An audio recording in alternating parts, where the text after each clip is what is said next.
before we get into the actual ramp itself, let's meet our wonderful crew here. Everybody tell me where you're from, any fun projects you have coming up, or just anything you're really excited about and want to pitch, give a little thumbs up to. I'm going to go just on my view because it looks like Blair's shaking her head and done socialing, and you're the first one on the top with me. Blair. Okay. Hi, I'm Blair. I'm Canadian Moose, _Canadian Moose. I'm here all the time. What? I play, oh my God, I play Kate. Jesus, my brain just went. It's okay. Kate doesn't remember herself either. We get to find out what that is today. That's going to be fun. Yeah. Kate is a whole ball of fun, and she's going through it at the moment. So super fun times. What am I doing? I am with Taylor over on 2000 Tales every Friday. We just joined in Weird Web. We're playing frat bros that are actually a part of the Knights of the Round Table, and it's all twisted, weird, and fun. And we're woke bros, and we have a podcast, so it's great. I'm also bringing the Weird Web back to Weird Web. Bringing it back, bring it full circle. And then I'm also, what day is it? On the 23rd, I'm going to be on Lost Caravan playing in the Necrobiotic one shot that is going to be DM'd by Holly. So I am very excited because it's going to be this week. What? On the 18th. That's right. I'm also going to be there on the 18th. I was like, what? I'm also going to be there on the 18th because we got Wild Sea episode 3. It's going to be, it's done by Taylor, and Lonnie's there, and it's great. And David's there, but David's not here. But it's going to be fantastic. If there's anything else that I'm a part of, I forgot. I'm sorry. Talk to y'all later. Bye. Bye. Alrighty. Kelly, will you introduce yourself and then pump anything you like? Sure. I'm Kelly. I'm Lady Gillespie on most of the socials. Definitely the Discord, which is where I'm most active. And I play a 6-foot not penguin. Oh my God. Puffin. It's been a while. It's been a while. Named Ned. Lover of fish, proud bird scout graduate. And I am also playing in Holly's game on Lost Caravan on the 23rd in Necrobiotic. So everyone, please check that out on Lost Caravan. And I tonight am very excited to play with, I don't know if it shows, some dice that my friend gave me. She doesn't even game, but when we went down to Texas for Christmas, she gave us some dice. And so it's my first time get to use it. I'm so excited. Yay, Gorgeous. Yes. Love it. Alrighty. And then Lonnie, will you introduce yourself? Tell us what you got going on. You can give a little hint into who your character is if you'd like. Okay. Well, I am Lonnie, or Looney Shaws. I am usually over on Lost Caravan, but I got added to this and I'm super excited about it because this is like the final season. I wasn't expecting to be added to something, but I am very happy to be here. As far as things that I'm doing upcoming, on the 17th, I am going to be streaming Electrum Archive on Lost Caravan, which I don't think we're allowed to know 100% what our characters are. Like, I think we basically are like I wake up with amnesia. Like, what are my magical abilities kind of thing. So very mysterious and interesting. The next day, I am also in Wild Sea with Taylor and Blair. So excited for that. Also, I am also in the Necrobiotic on the 23rd. So I forgot we're all in that. We literally, sorry, Taylor, we need to just drag you in. It's okay. I wasn't invited. Honorary. Because I'm busy. I would have signed up for it. And then finally, the thing that is kind of like my little new baby project is I am DMing for the first time ever on stream I don't know how that's going to go, but I'm running Tales from the Loop over on Lost Caravan on the 25th. So I'm invited to that one. Yeah, Taylor's going to be there. She's playing a really, like, I love the character art that she's drawn for it. You'll probably see it on stream. So super excited. And you know what? I think the only thing I'm going to tell everybody right now is that my character's name is Nessa, and the rest of the stuff you can just figure out when we go along. There we go. So I'm excited to be here. Alrighty, and Taylor at _potato_ at least on Twitter. My branding's goofed up because and Instagram, I think there's underscores. A lot of things don't take underscores, or they don't at the beginning, and so it's really goofed. But you know what? I'm also on Discord. Just come be my friend. Yeah, everything they have said. Wild Sea this Wednesday, Weird Web on Fridays. On Tuesdays, I'm also over on 2000 Tales playing Big Gay Dice Game where we are playing Masks.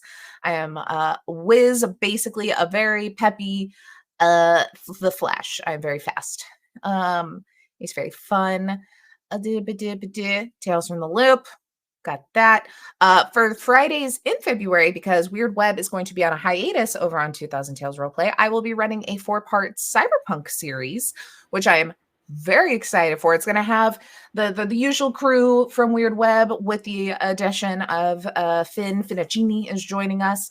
And we played the Quiet Year to build our world. And it is going to be this little tiny town in the middle of the Appalachia that somehow has like hidden under the radar, or so they think, and are out there just like kind of trying to live through this capitalistic hellscape from afar. So that should be very interesting. It is Appalachia, so many cryptids and weird stories and spooky things have been established. Everybody knows Maggie's moonshine. Everybody knows everybody. It should be a very interesting change of pace with cyberpunk. So it was the fastest, most creative 5 hours of my life. It felt like an hour, and I'm so pumped. Yeah, we created 10 out of 10. Recommend the Quiet Year, and we even like kind of did it easy. Like we didn't follow the project's rules and all those things. We just kind of wanted to use the prompts. We even did just like one round of each, and it's still such a cool world because we're like, it's for 4 episodes. We're not going to do the whole thing. Our story is going to be this big, and the lore we made is this big. Like, we literally made so much lore. Will, like, 70% of it get brushed on? Probably not, but that's okay. We know. I mean, I what I've, like, gone through, the Skeeters will be involved. We're going to have Vincent. You know, we're going to have, like, our characters' families. So that's going to be a good chunk of it. Because, yeah, it'll be very interesting. I think we just then need to pitch that every hiatus from Weird Web, we just continue with these stories and just use this world. We got to. We already did so much work. Yeah, already so much work has been put into it. But anyway, that's it. That's it. I talked about what we're doing here. Talked about all this. I think it's time to hop in, which I'm not going to do a huge recap because since we're having a new player come in, I'm going to kind of leave a lot of the recapping to Med and Kate to do in character to kind of like get wonderful Nessa caught up on what exactly may be going on. But what is important to where we open up is there had been a large fight in the Big Top. It had ended with the party retrieving the Yucky Bit, which was a portion of Hecna's favorite monstrosity pet, if you can call it a pet, that is part of this train that will help them escape from the carnival and this hellscape that Hecna has trapped everybody in. You have one more piece that you need to retrieve. Because the chair, which y'all had went to go I think one more piece, right? Yeah. Did we get the heart? The Yucky Bit? Yeah, the Yucky Bit was the heart of it. Okay. There's Hecna's eye was the other one. Mm-hmm. You have the stick because you didn't have to like give that one back because y'all found it before Scooter did. So I thought the Yucky Bit was the last part. The chair, the yucky bit was the last part. You did not know where it was. But the chair, which you had went to go retrieve from Cicero, had been stolen by Hecna before you got there. That's right. So that is still not in your possession.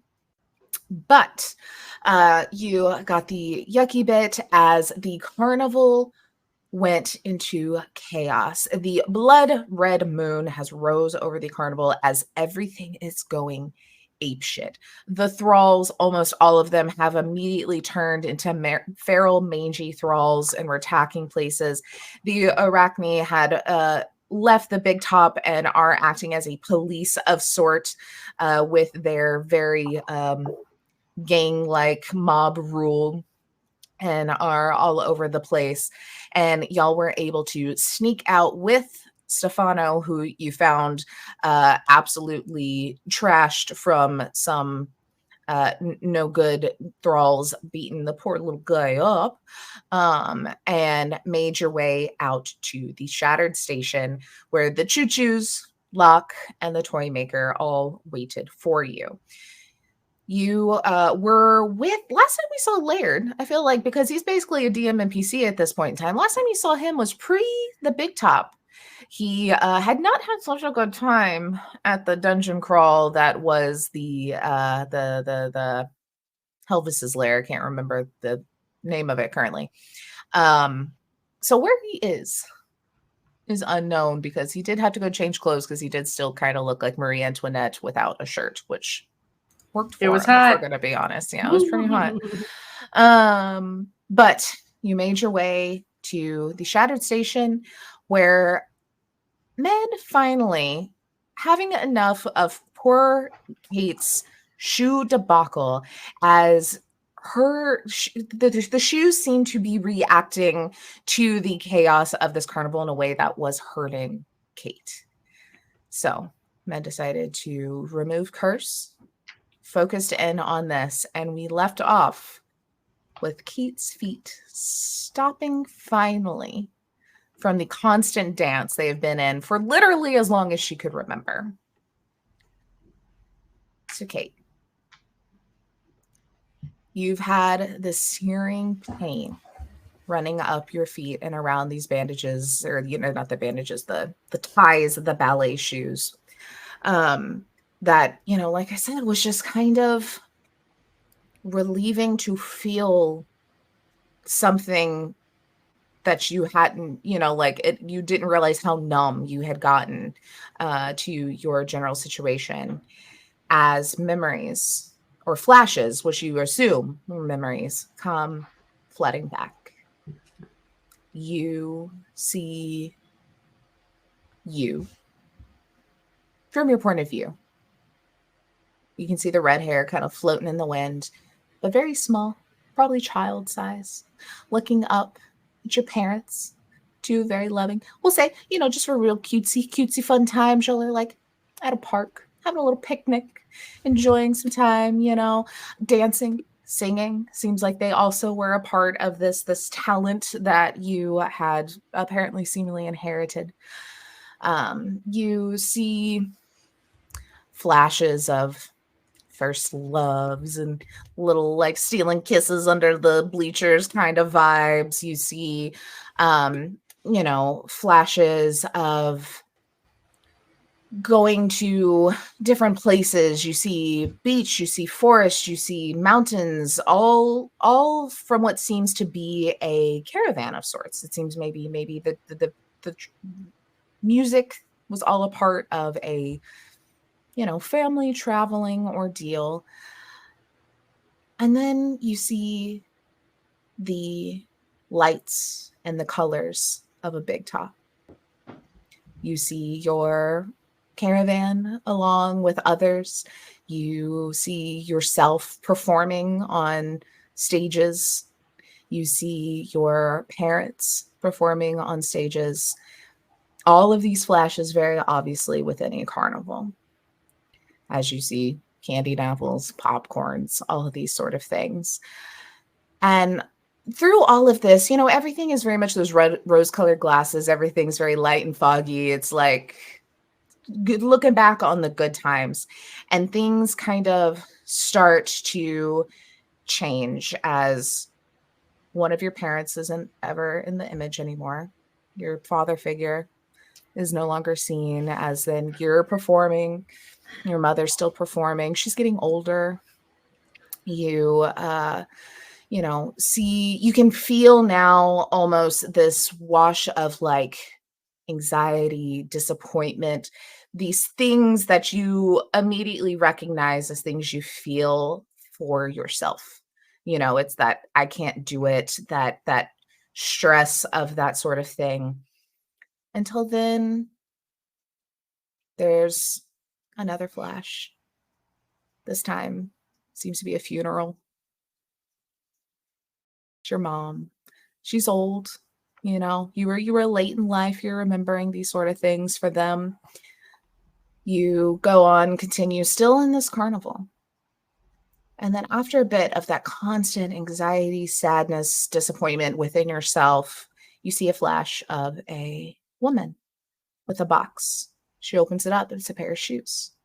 You look at this woman. You recognize this woman. You recognize this as Sophie. You recognize this as Hecna's lieutenant, who is a part of the monstrosities. And it's making sense now why your red shoes are the same as Laird's. Red stitches is the same as the reds that are seen in so many places around here. You see as she leaves, the leader of your carnival gives a little smile with his mask, his little jester mask, his jester hat, this 8-foot tall individual, Hecna. And they walk away. You stand up. You start dancing. And that's all you remember. Those are all the flashes that come back as you, flooded by this, look around. You remember the station. You remember it shining. You remember it clean. You remember people coming and going and laughs. And you can remember when it was operable.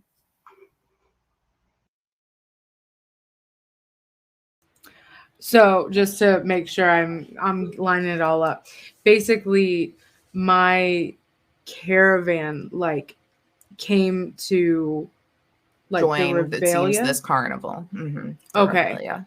Could I tell, was it in this same area, or was it before the Revalia was the Revalia? You know what I mean? It's still very similar. I don't think you necessarily saw the pulling up, but it was all still the same, but everything was clean. Everything was bright. Children were actually happy. The clowns were just clowns in makeup and in costume. It wasn't what it is now, where there's just this grime over everything, hiding something more sinister. The twisted manipulations that Sophie and Hecna have done obviously had not happened at this point. Shit. Okay, so I think first thing, just because when you go for a really long run and you just get to like you said, you just get to a right. Kelly, I also don't really know that, but I've heard Absolutely stories. Not. No.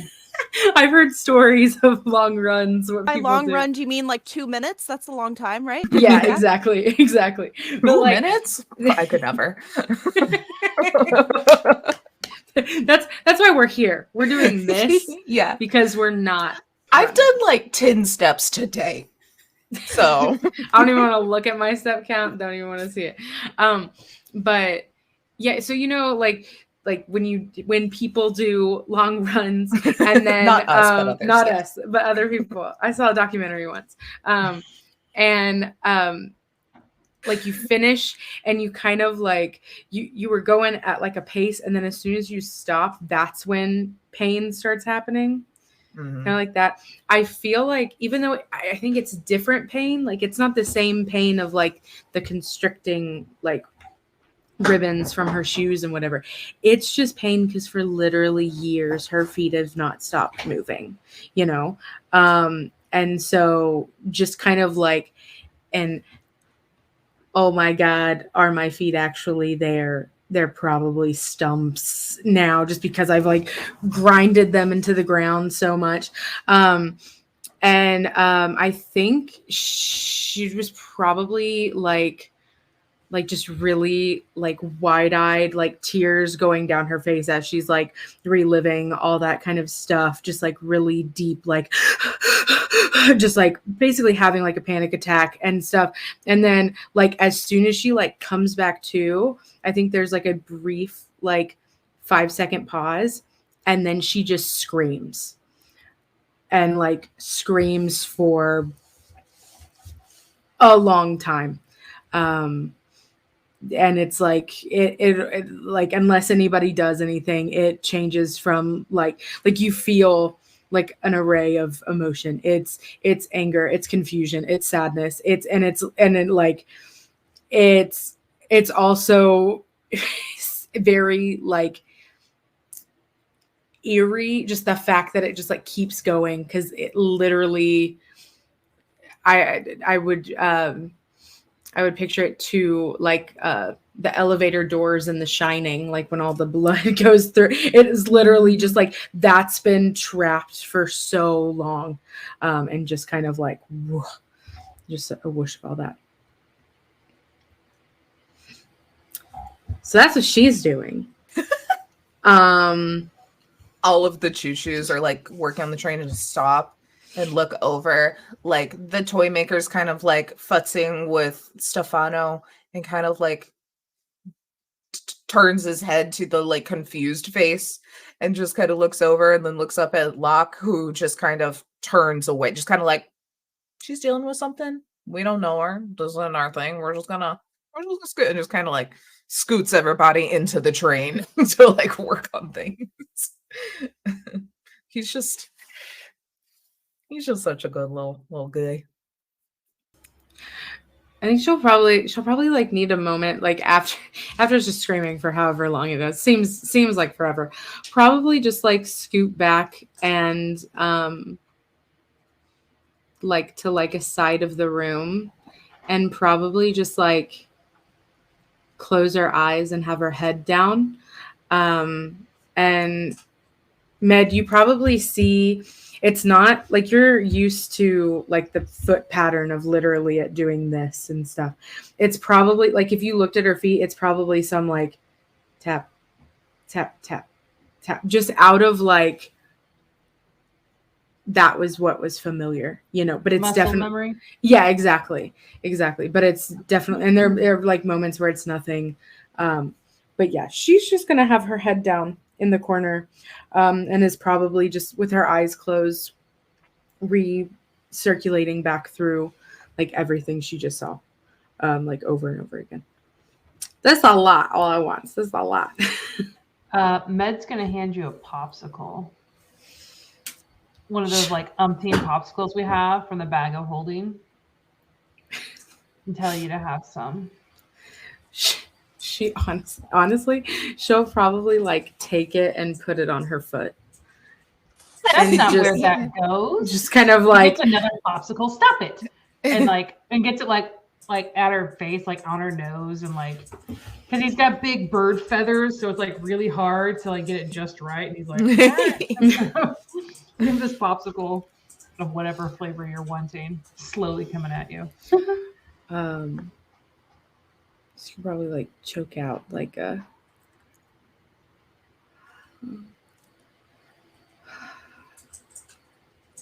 I don't know what to do. Nothing at this point.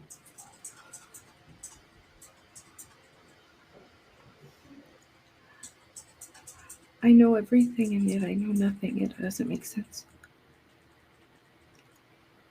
But it does.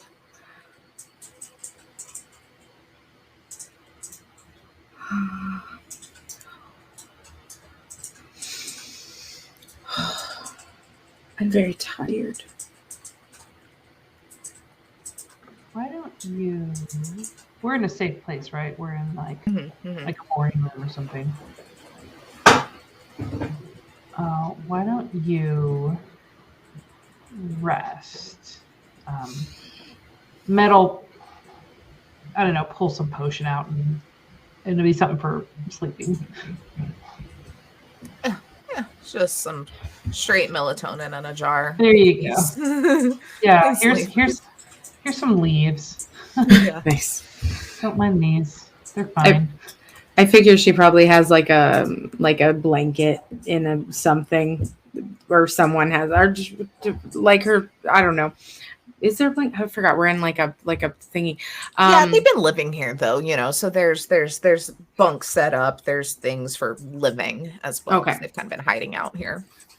Yeah, she'll just kind of like cuddle up with that, and like, yeah, she's just processing, like just doing a lot of processing.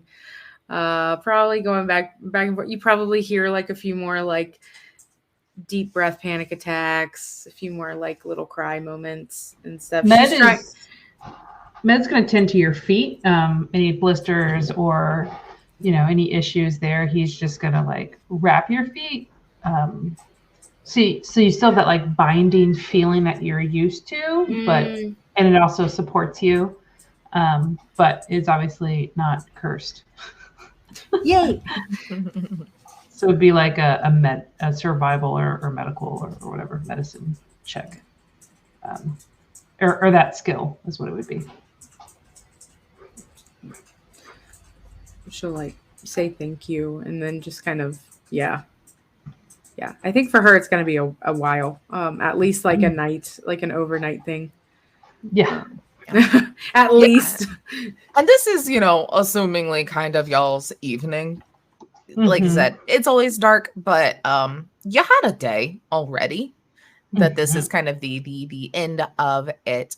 And so, Kate, as you kind of are settling in and trying to kind of wrap your head around everything and letting the melatonin kind of take its course, I think Locke will kind of walk up to you, Med, after a bit and just be like, is everything okay? Absolutely not. But as okay as one can expect, given what's transpired today and what's going to happen tomorrow. Kate, I assume you didn't mention what you saw in your visions or your memories. Okay, so I don't know what has happened, but it's taken an emotional toll for sure.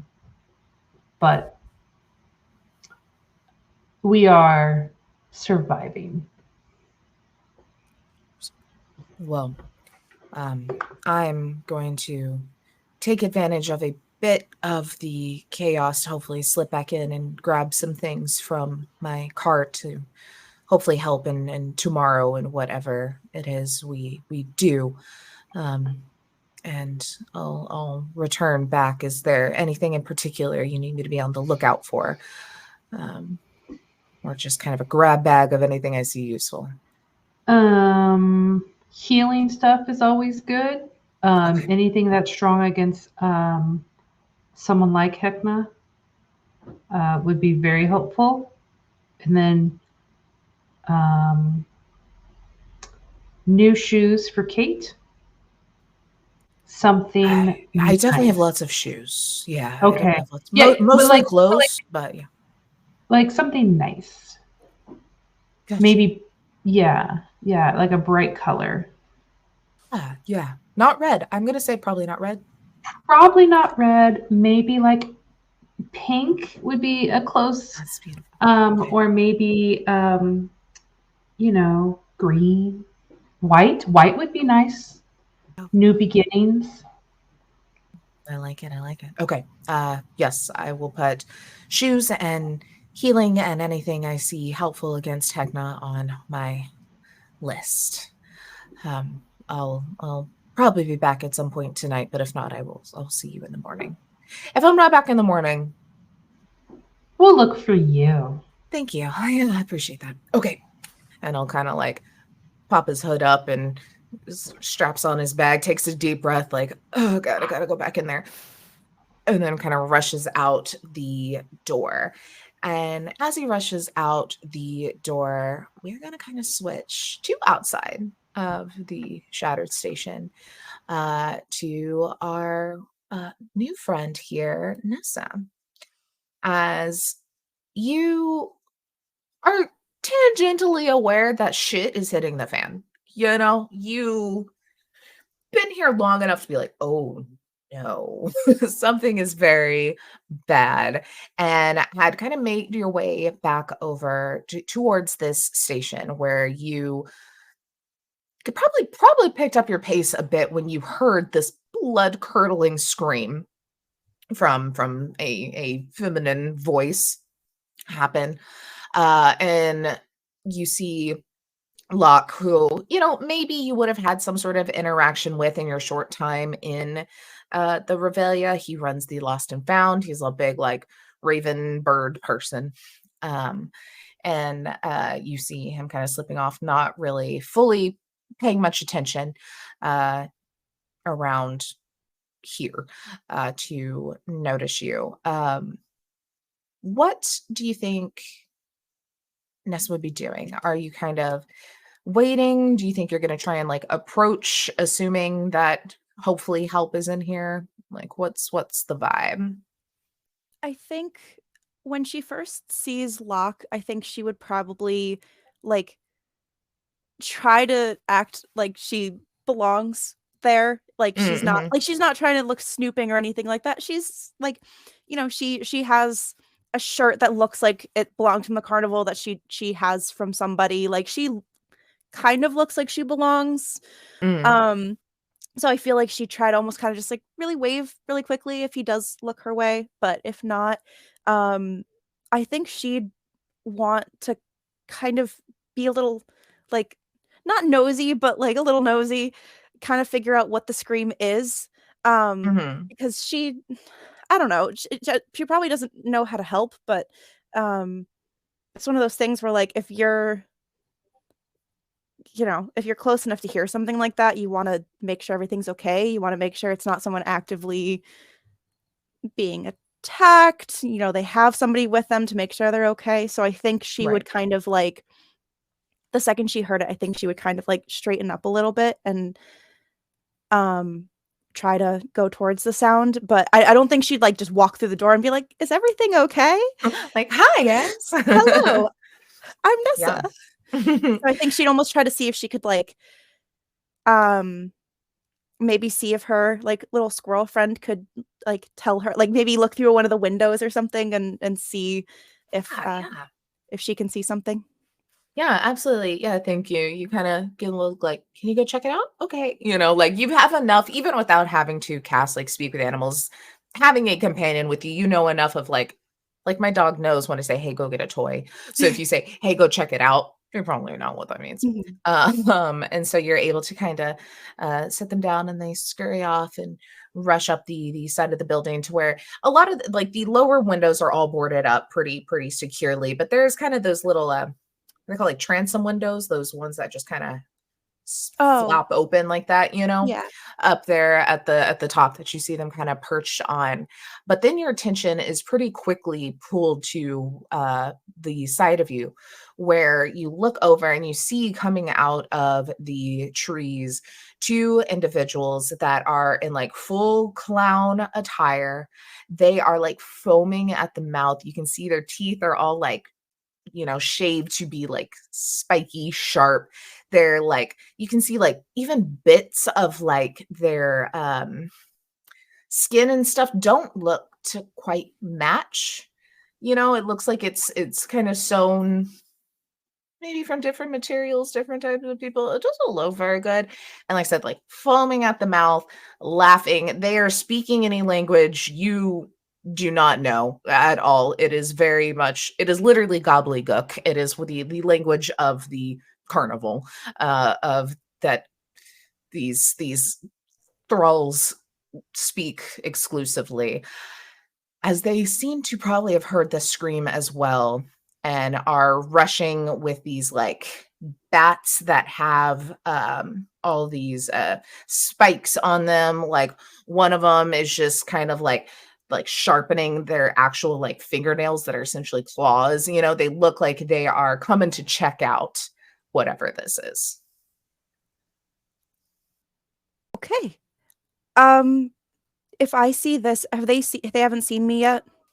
I would say not yet. They're very focused on, they heard the scream and they're pretty sure it's from this building, you know? Okay. Is there any way that I'd be able to get to the building without them noticing? Kind of like scurry, maybe like kind of weave through trees and a little bit kind of round around, like take a long way around. Yeah, this is very overgrown, very much an ignored part of the carnival and in the middle of the forest, which is just your stomping ground. So I'd say absolutely, if you want to roll a stealth check for me, I'll roll it against their just kind of general awareness to see if they catch you. I literally rolled a 3 and then a 1 on my die. Okay. How do I roll that in? Oh, never mind. I think you just. I rolled a 16 total. Beautiful. That beats one of theirs 8. So Okay. Starting off strong. These dice were rolling really good for me in the earlier game, so I guess that's a win for y'all because now they're gonna hate me. But yeah, you are able to really quick see this and kind of drop down low to where this, tall grass and lots of bushes and stuff. You're very small anyway. Probably a lot of it you could stand up and still get through, but you get down into like the real thick bits of it and start working your way over towards the building. And what this is an old train station.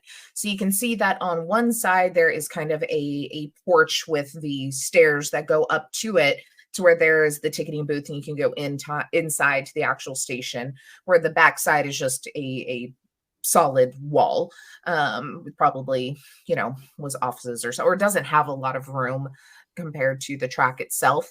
And then on the side of the wall that will say you're coming into, on both sides, but this side, you see that there's a couple of train cars that seem to be just random cargo or passenger train cars that are very, very old, very, very rusted, very, very much not in use.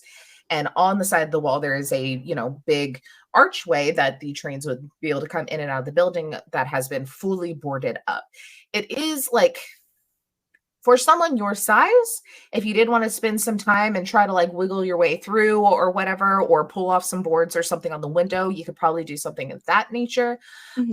Going up onto the porch is going to put yourself in very, easily viewable to these people. You would be closer to help at that point in time. So that's just kind of the basic idea. Obviously, if you have any abilities, anything else you would like to do, that's just the setting that you're in. I have 2 different ideas, and I think I don't want to go with a 3rd level spell right off the bat. I feel like that might be a little excessive. So what I want to do is I want to cast the 2nd level spell, Summon Beast. Ooh, okay. And basically, whatever I summon, I want to have go in the direction of them and kind of. It doesn't need to attack them. Just like it can just run towards them and just push them over or something, but just kind of sideline them so they start focusing on that instead. Okay, perfect. And so does that have any sort of ability or thing you have to roll, or is it just kind of a like, yay? That is a great question. Let me just double check that.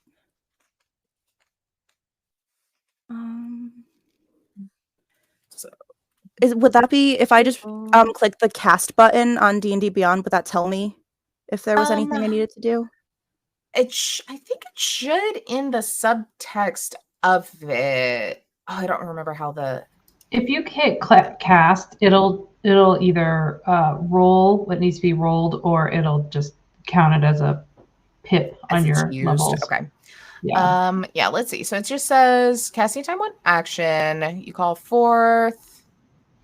It tells you if it has an effect, because then you'll roll your whatever d8s. Okay. Or whatever. Yeah, so it doesn't look like it requires any sort of roll. other than just, the time it would take, which you are able to do. So it says, when you cast a spell, choose an environment, air, land, water, I'm assuming land.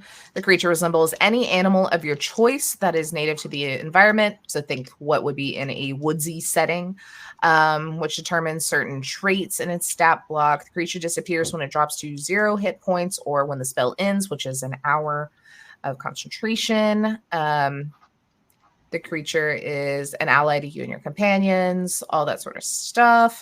So I would say it would be, yeah. So it'll say in there. So what do you think you would like this beast to kind of look like? A small beast of some sort that would be in the forest. So thinking not a grizzly bear, but like a wolf. Thinking like a wolf, actually. Yeah, was what I was thinking.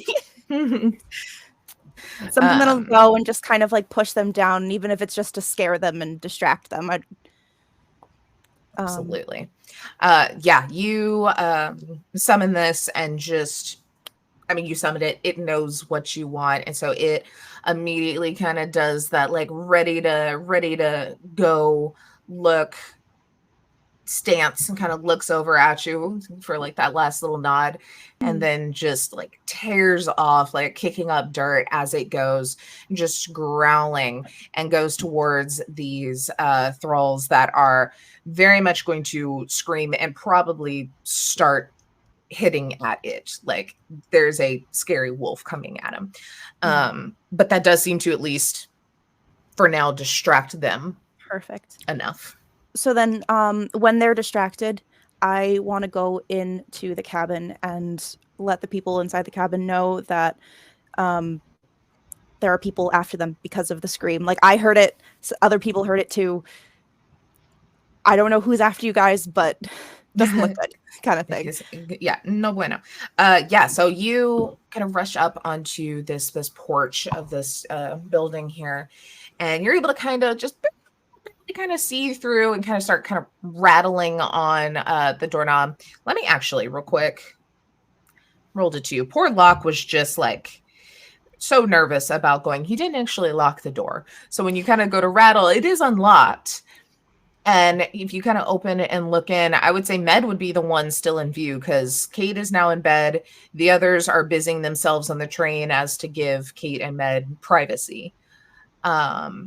So Med, you're standing there. Locke has just walked out. You've probably taken just enough time to like start packing up the leftover bandages or whatever you had out. Like you've not done much of anything, as then the door opens again. And you look over expecting Locke as being the last one that just left, looking up and then look down about 3 feet to see Nessa. Would you now describe what your character looks like as Med sees you? Sure. So you kind of see like nervously peeking in the top half of a forest gnome. Nessa is about 3'5". So she's, basically like kind of a little bit above the door handle, but basically just there. She has long brown kind of mousy hair, probably even has some like twigs and like little things just like in it without her even realizing it, just from being huddled in the bushes a few seconds ago. She's wearing this like extravagant shirt that you're like pretty convinced makes her look like she's from the carnival, but over that she's wearing these overalls that just look like they've been worn. They probably have holes on the knees. They have little like again covered, just she has like little dirt spots places. She probably has little things like dangling out of her pockets, and once I have the door open, I'm assuming that my little swirled Juniper will also notice that I'm going into the building and kind of like go kind of around my feet and also be like peeking in. So we're kind of doing the thing where like both of us have our heads in but very different height ranges for but and I think Nessa would kind of look around for a second, and all of a sudden her eyes would settle on Med, and just like that look of like surprised recognition, like just accidentally happened across the one person she was looking for. So she's like, oh, okay. And so she'll kind of like like slide herself in and like close the door right behind her and just look frazzled and take a second before she says, I don't know who screamed. I don't know what's going on, but there's people looking for you. They like, I heard the scream. They heard the scream. Is everyone okay? Can we get out of here? Med's gonna step between Nessa, who he doesn't know that's her name. Step between you and Kate, basically, like as to protect. And it's like, did you smile already when you walked in? Or did you have a nice smile? Were you like, hi? Or were you like she looks nervous, but like she's still trying to be courteous because she knows she kind of just went right into a room that she wasn't knowingly welcome in. So she'll probably give like a little like like kind of like that little like nervous like okay. Sort of smile. Yeah, so Med's is looking for your teeth. Okay, well your teeth are not pointy, so that's good. And you don't look insane, so that's good. The squirrel rolls his eyes. Or her eyes. You have an animal companion like a fairy tale princess, so I assume that's good.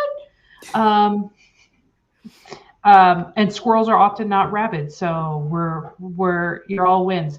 We cannot move right now. Who did you see? Are they here?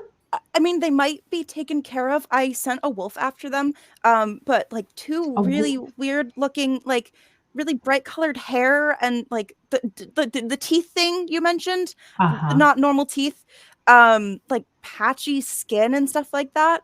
I don't remember. Would Med know, just being in the carnival for or Revalia for a while, that's like a droog, like a grunt, or would you not know? You're kind of thinking because like that very much matches a similar description of like Pinky, who was definitely probably fine, like granted she had her little freak out and like whatever, but was social enough. But you, especially since the Blood and Rise, have seen more of the individuals like that have gone absolutely feral. That was probably a lot of who you were hiding from as you left the carnival. Okay. Well, they know that we're here, but we really can't leave. But yes, like you said, just kind of grunts. Like the majority of the carnival goers, probably these guys. Okay, so Med has baubles all on his feathers, like silver bits, and he starts rubbing one kind of close to him, and he's like, "We can't leave, but if they get close, like I'll just take care of them. Sorry, I barged in. I just wanted to let you guys know that was happening. I can protect if you guys can't leave. I was hoping maybe we could like just move to like one of the train cars behind here, but like if you guys is everyone okay? Like if you can't move, I can see out of because there is like the train engine is on the tracks behind Med. You now see a similar thing of multiple heads sticking out of a door looking at you, and they're like all different individuals. We'll say, we've got the toy maker and probably 3 or 4 of the choo-choos. So like also in like clown makeup and such, but very obviously not like how the other guys were, kind of more like the vibe that you're getting that they're blending in, but you can see all the different heights now looking to you. So it seems like there's quite a few people in here now that you've opened the door. Okay. Yeah, no, I hear the laughing behind you and no more of the growling of the wolf. Okay. Ooh, maybe you should come in here. And your squirrel friend. I think scurries in. It's really ironic right now because again, I know I'm like the little 3'5" like little gnome, and like I'm talking to Med who's said they're like 6 foot. But I'm like, no, if you guys can't move, it's okay. Stay here. I'll go take care of them. It's okay. And before you can even say anything, she's gonna step out of the door again. Make sure it's locked. And then I think I'm gonna wild shape. Oh, yeah, right you off are. What Do you turn Med's into? definitely like peeking out the door, like, where'd this little munchkin go? I don't think you see it first because they are so small, but then the transformation starts to Yeah, happen. if you see the transformations, you'd be like, what? So yeah, what do you turn into, you know, and what is unique about it, if anything, you know? So I'm thinking I would transform in this moment into a brown bear.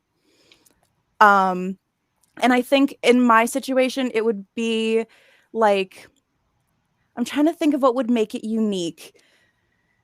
A squirrel riding on it? I mean, yeah, that's fair. I mean, That's they definitely distinguishing, do.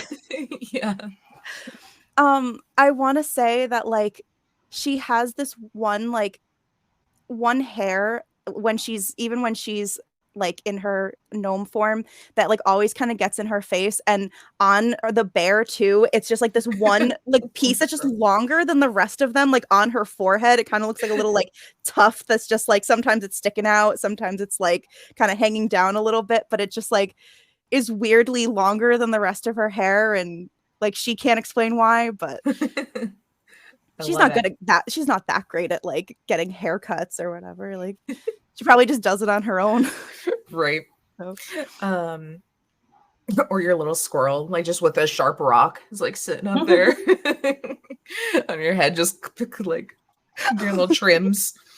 But okay, yeah, Med, you watch as this little gnome just starts to kind of walk off, and as does just grows. I don't even know how many times the size, because goodness, bears are huge, and starts kind of running off. You see, Nessa, that of these two thralls, one of them is looking really, really, really, really hurt. Like not looking great. The wolf has already like dissipated, seeing as it was technically like a creation of sorts. Yeah. But like it looked like one of them got real screwed up, while the other is also bleeding, but neither of them visually on their face look like they recognize it, you know, like they still just look wild and crazy and mangy, even though one of them is like probably like one hit away from like his insides not being inside anymore. I think that's even more terrifying when they just they're like, I'm still coming. Yep, it is a little concerning. As you run towards them, what would you like to do? I'm gonna 100% say you got kind of the jump on them as they are reacting to the wolf situation and turning around. So I think I'm gonna start off going on all fours and kind of just lumbering towards them. But then once I get closer, I think the first thing I want to do is get up. Like basically, like I want to do what I just did, where I like grew, but like just do it while already still in bear form. So I'm like on all fours, and then I get up and I stand up and like I show my height. And just first things first, without even like attacking them, I just want to like give off the loudest growl that I can, and just see if that even shakes them in the slightest. Okay. You do normally, I would say, do some sort of like intimidation kind of vibe, but you do this and they just smile bigger. They're not in a mindset that is self-preservation at all at this point. And they just kind of smile a little bigger, and like one of them's holding up their bat, while the other one still looks like a hand on his side, but looks like ready to kind of come at you. Okay. What would you like to do with that visual? Well, I think the first thing I'm gonna do. How are they standing? Are they like kind of like side by side? Is one of them kind of a little bit more in front than the other? Probably side by side. Okay. Yeah. So could I kind of almost like claw downward and kind of just like almost diagonal and see if I can get both of them the first time? Yeah. So it looks like, let's see. What do we have? I realize you've got the multi-attack. So like, yeah, you could fully just kind of claw into them at the same time. So that would be a D20 +5 to hit with that one. Okay. Okay, I'm just going to roll physical dice for that because I am still getting used to D&D Beyond, and I can find a D20 faster than I can find the thing on the character sheet. Fair. All right. Okay, 1 second. There we go. Ooh, 7 plus 5 is 13. 12. 12. Okay, 12 does not. So yeah, you kind of rush up and go to claw at them, and both of them almost like in unison just step out of the way just enough, and both will follow up with a attack itself. The one that's looking real hurt is going to do a kind of charging slam. He kind of like gets pushed back and will just kind of run up at you and kind of go in to slam you and claw you with his hand. How far away is this happening?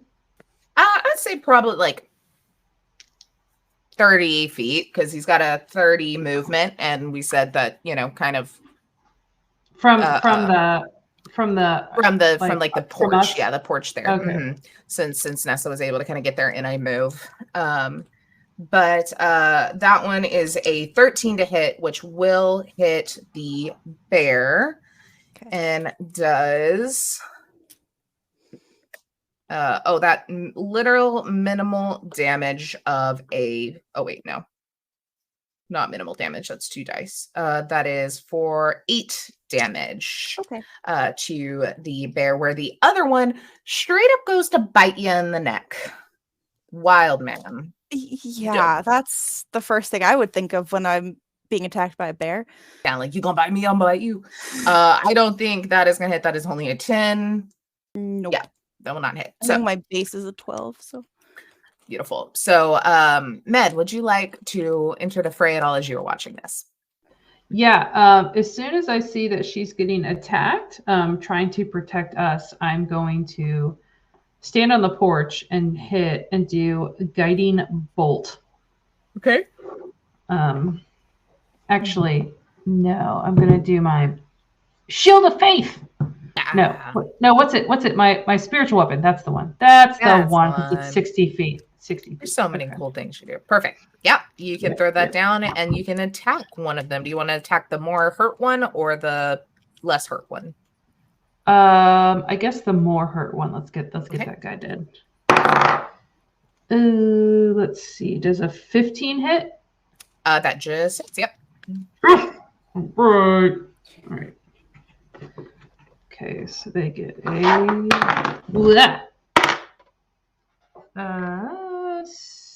6 plus 10. 10 damage. Yeah. What will you explain to Nessa what your spiritual weapon looks like as it appears and slashes this individual down? Sure. So this spiritual weapon, the more hurt one, is that the one that attacked Nessa? Yes. Okay. So as you get injured, suddenly this sword appears and sort of looks like this like image of a sword that you wouldn't think you'd be able to touch, and then it just slices into this dude and does actual damage. And then when it's done, it just kind of floats. Yeah, it just slashes. This guy like laughs as he dies, like a choked laugh as just like falls to the ground. The sword in place, Nessa, that would bring it to you with this other one. Wait, is the other guy within 20 feet? Oh, yes. Oh, I get to do a bonus action then. Try it again. There you go. Oh, probably not. That's a 10 to hit. Yep, that one will not. Yeah, that's fair. Okay, never mind. With Alrighty. So go ahead, Nessa, whatever you would like to do. All right. If this guy tried to bite me, then I'm gonna, because like before I clawed at it, I didn't even try to bite it. But if he's gonna try to bite me, then okay, fine. I have a bigger mouth. I have bigger teeth. Go for it. So, I rolled a 19, and then it's plus 5, so 24. Absolutely. That hits, right? I hope. Yes. Cool. And then what damage would a bite do? So it's a D8 plus 4 for the bear. 8 plus 4. All right. All right. That's just 7 damage. 7 damage. All right. That still hurts. Like I said, they both. I was rolling for your wolf, the first roll that he did was a crit. So the wolf really did some damage here. Good. So maybe write it down so I don't forget how much you've done. So yeah, it there's a little bit of a yip, but still fighting as they will then you see that after you kind of bite and look at it, this clown figure just, it's like fire is burning in his eyes. Still that smile, but just these angry eyes. As then it just like he starts moving faster than humanly really possible, as he's going to slash at you. He's going to try and just like 3 separate times with his claws. Ow. In this like frenzy. Rude. The first one, that is a 2 on the die. That's not going to hit. The next one is going to be a 17 to hit. And the last one will be an 18 to hit. So 2 of them will hit you.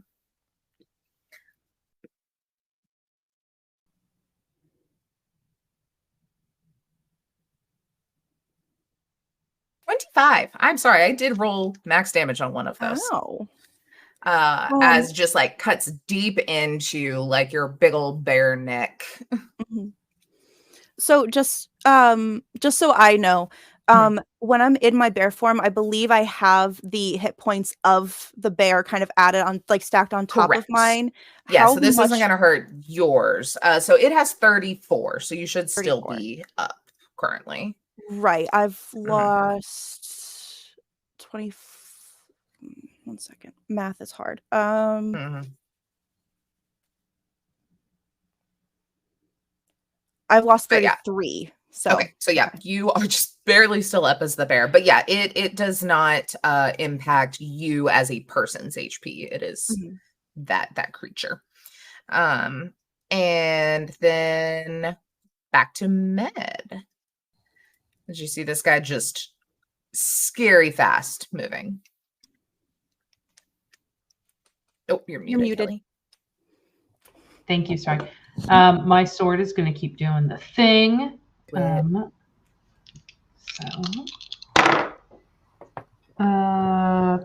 13, 20 to hit. That'll hit. And it is, I lost my,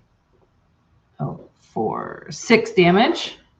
All right. It is barely holding on. Damn. Okay. I can't hit the same one as a bonus action, can I? I don't think so. I think, yeah, okay. I think you can only like once and then it goes.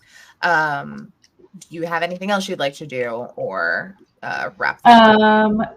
Let's see. I'm gonna look at my bonus actions real quick. Let me see if I can heal this bear from afar. Technically, even, I mean, you can still do it as an action, but spiritual weapon can be a bonus action. If you have like a action thing you would also like to do. Yeah, maybe I could do an action thing. Which would be a spell. Trying to find something to work because I'm not leaving. Yeah. So I need to be able to heal you. I think I do have healing word. Here we go. Healing word.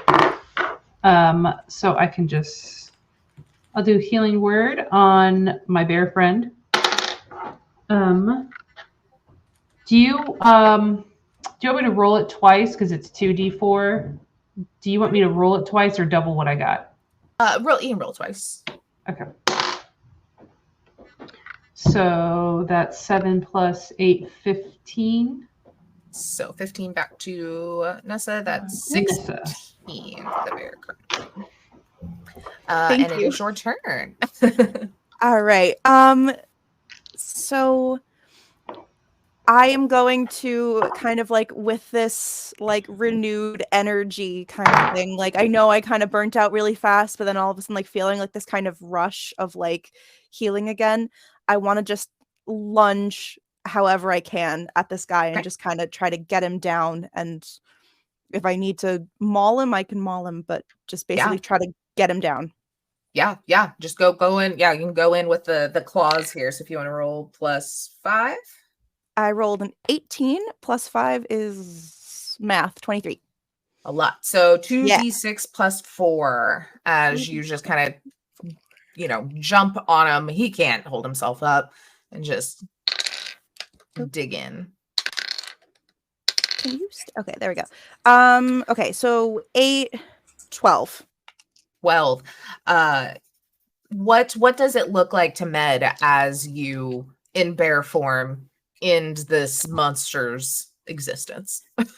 So, after Nessa feels the healing, it almost like looks like it just stands up, like the bear just kind of stands up a little bit straighter, and then just absolutely just pounces forward, just almost like springs forward, like with as like a renewed energy kind of thing, and is just pushing this thing to the ground, probably excessively, like just clawing a little bit more just to make sure it's dead, because that creepy smile is like, that was it's weird. staying. It's staying on, It's not. Not if I maul it in the face. No, I'm just kidding. Yeah, it is not healthy.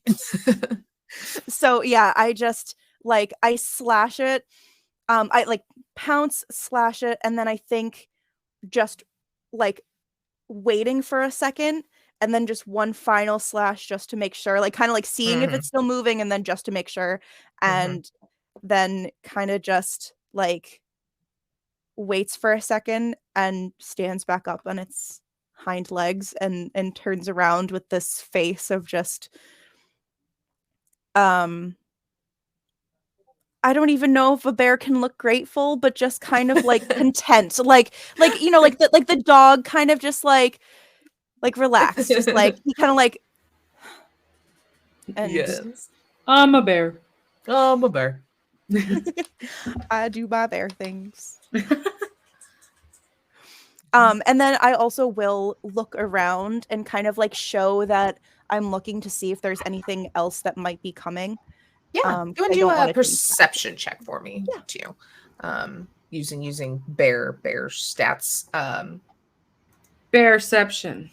Or bear has the keen smell, so we can if you want to do a little sniff, you can have advantage on it. Okay. Sure. I rolled a number and then it disappeared, but I think. Oh no. Okay, I'm just gonna roll it again. Okay, base 15, so total 22. Wonderful. Yeah. You're kind of looking, sniffing around, getting an idea. Everything's very quiet. It smells, that damp, musty. It smells like a normal forest, It doesn't have any weirdness to it. It's very much just it has been ripped out of some sort of time and place and put here, but it is still earthen. I would say with what little time, you've maybe been here and been kind of watching things and being in the forest, that there's occasionally some of these thralls and things that would run around in the forest or do little patrols and such. That wasn't too out of the ordinary. So you're kind of, as you're not hearing anything else, not seeing backup, maybe they were just close by enough that this caught their attention, Okay. I'm gonna stay in my bear form just to help kind of walk, I'll start kind of lumbering back towards the station and kind of see if Med is following me.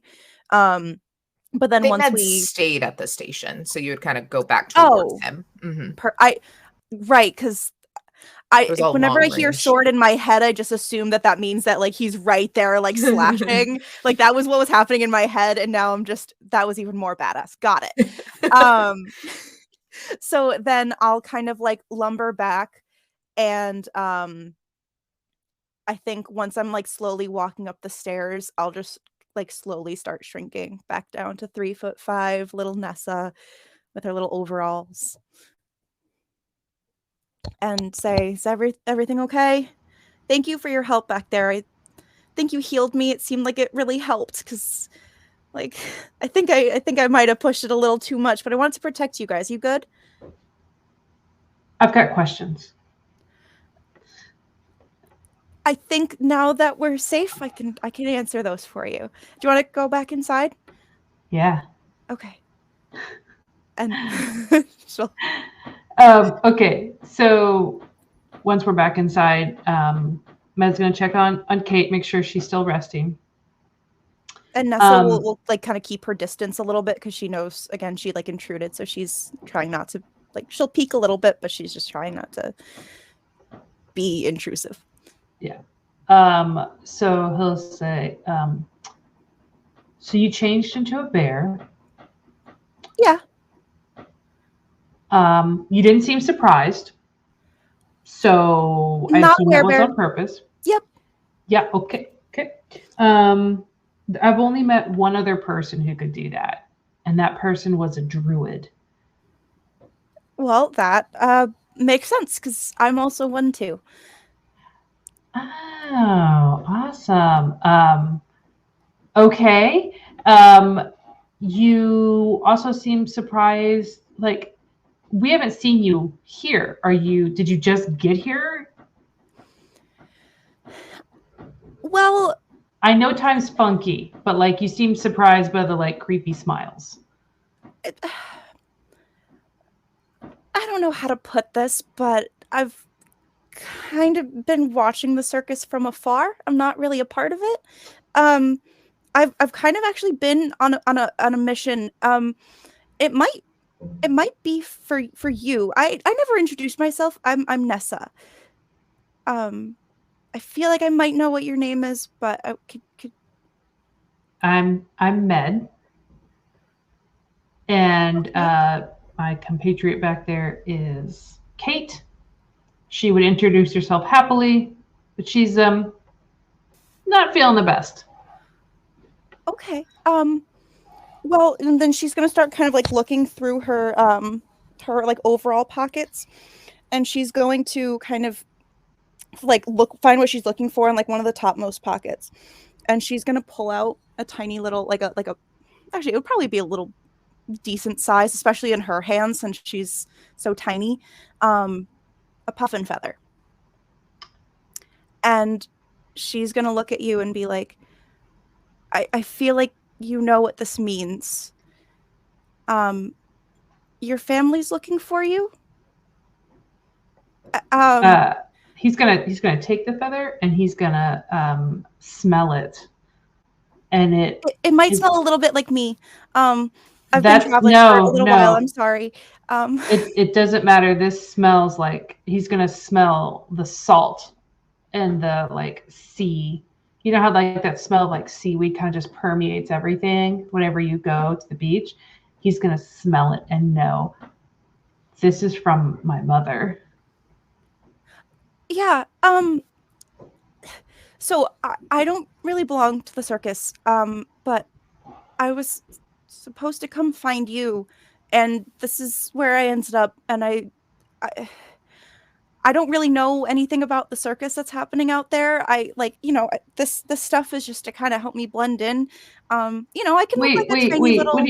What do you mean? Like they're looking? I only left like they knew I was leaving, so and I didn't even leave that long ago. So like I don't understand why they're wanting you to find me. Why they sent you? Nessa will kind of like look down for a second, and I think like usually Juniper is kind of like chilling on her shoulder, so I think she'd almost kind of like go to pet Juniper a little bit, almost kind of like absent-mindedly, like maybe even just like Juniper's foot just like on her shoulder, and she'll take a second and then she'll say, "You've been gone for a year. They were really concerned about you. They didn't think you'd be gone for that long." I mean, I knew time acted weird here, but I feel like it's only been like a month or so. My parents must be so, because like Med always writes home like consistently, sending postcards and this and that, because a lot of people from the island don't leave. So he just like slumps a little bit at the idea of what his parents must be feeling. Are they okay? Yeah. They're okay. They just care about you, and they're nervous. They didn't think you'd go so long without writing, so they sent me. But they're okay. They just, they want you home. How did you find this place? I didn't even find this place. It found me. I don't really know. I kind of like tried to go like, you know, I found this forest and I kind of was, you know, trying to explore and somehow I just ended up here. I mean, maybe just the big circus lights kind of attracted me. I don't really know. But then all of a sudden it just almost felt like I couldn't fully find my way out of it either. Yeah, that tracks. So okay, so Med suddenly feels very responsible for this person now because like they're here because to find him and now they're stuck. Okay, so you're clearly very bear capable. She'll like kind of. This is more so Lonnie than Nessa, but like I'm your tank, like just as little like 3'5", like. You know, that's a pattern for this crew, if we're going to be honest. Cool. But that's mainly Lonnie. I recognize this. Okay. So we are trying to fix this so that not only we leave, but everyone gets to leave. I don't know what I'm asking in terms of like I want your help, but like I don't know what I'm asking you to do. So if you want to stay safe, you can stay here. But if you want to help end this, you can come with us and use your awesome bear capable skills. Well, I mean, yeah, I promised your parents that I'd, you know, let them know where you're coming, like where you were, and if I can't get out of here anyway, then can't really let them know where you are. But also, yeah, I mean, this I don't know everything that's going on, and hopefully you can kind of clue me in a little bit of what you'd figured out, but this seems like something that needs to end. Yeah, so super oversimplification of it is there's a head clown guy. He's Bad News Bears.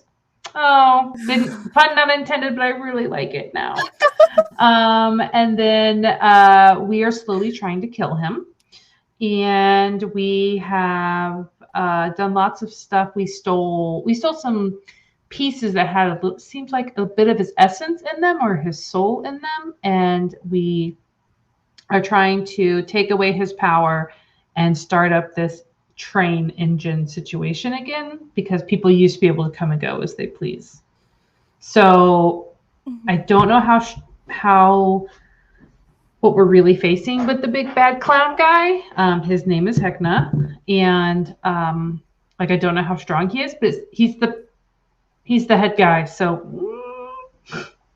probably pretty strong. Yeah, those clowns were mean, so I can only imagine what like the leader of all this is like. Yeah, we've got some we've got some allies here that have been super helpful. One of them is another giant bird, but he's a raven. And yes, we've got the people back there making clickety clack sounds. Are they still peeking around the corner? Like, have they like peeked back around the corner now that we're talking and like? Yeah. I feel like at this point too, like probably the toy maker with Stefano. So the toy maker and Stefano are both marionettes. The toy maker being rather large, has multi arms. His head is very much the like mayor from Halloween Town with different like versions of it that he can kind of turn to. Mm-hmm. And his like body is kind of drawers where he's got lots of little items and such, whereas and you would notice just at any point in time probably trying to talk to Stefano that he speaks in strictly sign language, that he cannot actually talk, and Stefano seems to kind of be the translator for him. And Stefano is like Pinocchio, like cute little kid, but is like very broken right now. Like you can see like one leg is shattered, you can see the like the wood kind of like poking all in weird jagged spots and like has scuff marks and everything and stuff. And the head on the toy maker is very much this concerned look as he's like looking. And Stefano's like, it'll be fine. Whenever we can get back to the shop, I'll be fine. And they've probably come out, and you see the other like choo-choos are working on things, but you can see a big Knoll guy like walking around in clown makeup, like with boxes of stuff that goes over to this like older dwarf who's doing a lot of the things. There's this gnome that's probably now kind of zipped out and is maybe like going towards their bed on like a very intricate, very obviously well-made like wheelchair.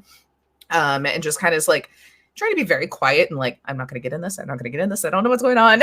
Like kind of sneaking out over to another part of the building where there's kind of a divider with some beds and stuff. So you can see them now kind of like, okay, it seems a little less tense, but doing their own thing.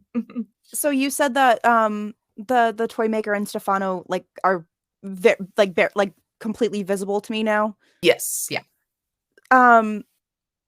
In between questions with Med, I think at one point I would like take notice of this, and I want to see if I'll kind of like approach, or I think I'll kind of like turn my head because I don't want to like be rude to Med because Med's asking questions and is curious, and I just dropped some news on him.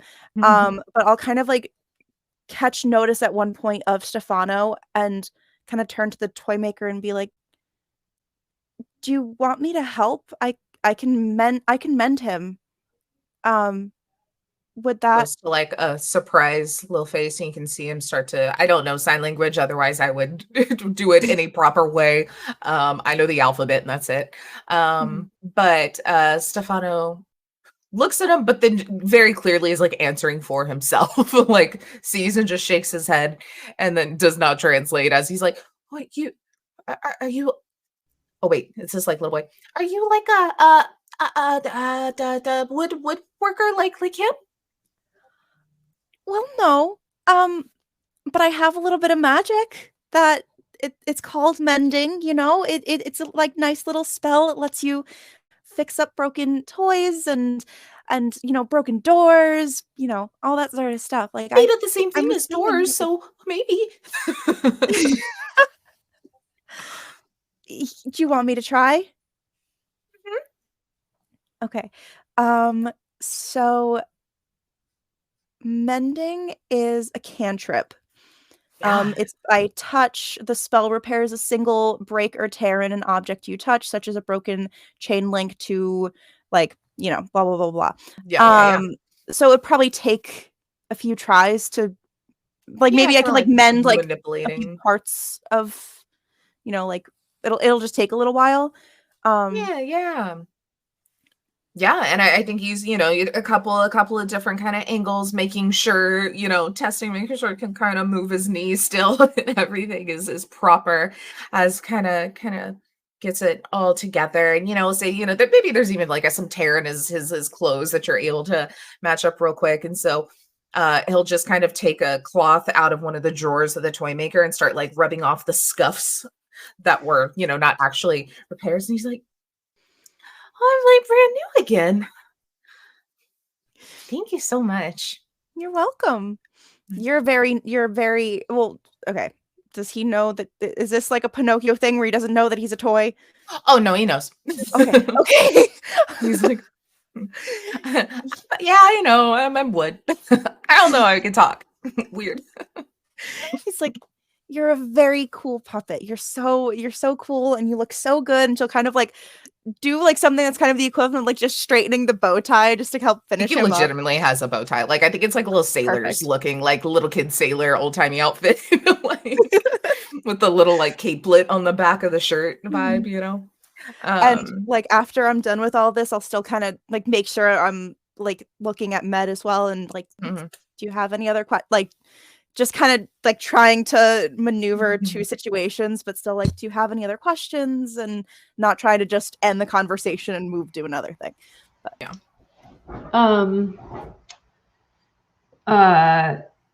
If you're in, then we're in. And then he's going to turn towards the toy maker and ask if she could also get a And he kind of shows under his feathers that brand. Yeah. He'll kind of shake his head and stuff. And I was like, oh, yeah. And just you can tell now very much is in like translation mode and says like, oh my God, thank you so much for helping Stefano. Like, I appreciate that so much. That was amazing. And then he's like, kind of like, okay, so he says that since what we're doing is really complicated and really scary and against a lot of people in the carnival, that they've come up with that the little kind of tattoo that Med has. It's a stamp that we all have. So if, you know, Hecna or Sophie or someone bad kind of guesses and is pressing us for answers, you're going to come up with a secret word. And it's only your word. Only you's going to know it. And when you say it, you'll forget everything about this. So that way other people don't get caught and we can still try and get out of the carnival. Is that okay? It'll basically just make you forget about this. Yeah, that's but you don't have to. Yeah, it would. She like is just thinking about like just getting a tattoo or like a brand or whatever, like the pain of it, but like she wants to help. So and you can like see that. So she's like, I think he sees the computer, like the like concern. The toy maker's like, oh no, it doesn't hurt. It really is just like a stamp of ink, but then it's permanent. But once we leave here, it should. Obviously, we forgot to test it. It should go away and not matter anymore. Okay. Yeah. I don't want. I mean, I don't know much, but I don't want to help them gain any information that they don't need on you guys if something happens. So, yeah. Stefano kind of like climbs up a little higher onto the toy maker and opens up one of the drawers and pulls out just like a wooden stamp and like a ink pad. Like it looks very much just like that. He's like, okay, so most people try to put it somewhere that it's not seen, so that way, you know, no one else notices it, and then it's like, what is that, you know? And then so where would you like to put it? I think someone has one on the bottom of their foot. Meds is in between some feathers. Mine is on my butt. They're all over the place. Because of course a little kid would be like, put it on my butt. That's hilarious. I think Nessa would like undo one of the straps of her overalls, and then just like kind of pull up the side of her shirt, and kind of like it's like one of those things where like the shirt and the overalls like overlap at that one point, so it's like two layers that would have to like, you know, whatever. And I feel like she'd think that's like a safe place to put it. So okay. So I'm going to say 1, 2, 3. And then after that, I'm going to stamp it. And when I do, you need to think about whatever word is your secret word, because only you have to know it. And it needs to be one that you never really say, like sassafras or something. So that way you don't accidentally say it and then forget everything. Okay. So I just have to think about it. I don't have to like say it out loud. Yeah. You know, you don't have to. But Cool. just think really I'm not creative enough to come up with a word right now, but I will decide it after. But yeah. I say, okay, 1, 2, 3, think it. And then I'll like it. And it's just like a little cold, like it's just a little cold rubber stamp, you know, for a second. And then you kind of look and it looks like ink, just like a marker. And you can see it almost kind of like soak in and look like a tattoo. It's got a little bit of a sparkle to it, but if only tattoos were that easy. That's kind of what happens. I would have way too many if that were the case. Yeah, it'd be. Med is gonna offer Nessa when she's done. Would you like a popsicle or cheese? A popsicle seems good right now. Okay. Thank you. He's going to get a popsicle, and it is like no color, right? It's just white as if it was just ice. And he's going to give it to you. And whatever flavor you want this to be, it is. But just take it. Oh, okay. and she'll take it and like kind of look at it for a second, and then she'll like almost close her eyes again, almost like she's like wishing for something. And then she's gonna take like a little cautious lick out of it. And it's gonna taste like blueberry. Oh, nice. I was like, don't think cheese. Well, you said it tastes a little bit like blueberry goat cheese for a second, and then goes back to like blueberry. yeah. She's like, no, popsicle color flavor. Love it. Thank you. Yes, thank you. So the plan is we're going to rest, which is probably good for you to rest any additional healing you need to do. And we're gonna wait for Kate to. That scream was her. So yeah, is she okay? I mean, physically, she'll kind of like almost do like a hush, like, is everything okay? Like, what happened? Like, because I don't know exactly what happened, but I think she's going through some emotional stuff, and okay. I don't know. It seemed like something happened and she broke emotionally. But we're getting her some new shoes, and so I think that'll make her feel better. Did you give her a popsicle too? I did. Oh, good. That'll be good for like the heart, like it'll just calm stuff down, I think. Exactly. Tastes good. So once she is ready to go, after some rest, I think we're going to head out. And hopefully our friend Locke will be back. I tasked him with, so he's sort of like, he's a crow, like your typical crow, raven, whatever. I saw him leaving a little while ago. Yeah, he's hard to miss. Yeah. So we tasked him with getting us some last minute provisions, like, anything to help against Hecna, any sort of like healing stuff, and then shoes. Okay. So once he's back and Kate is herself, then we will. I think we'll head out. And Kate's real important. She's the one that like motivates us all. So without her, the party would feel incomplete. So we definitely want to wait for her. Okay. Well.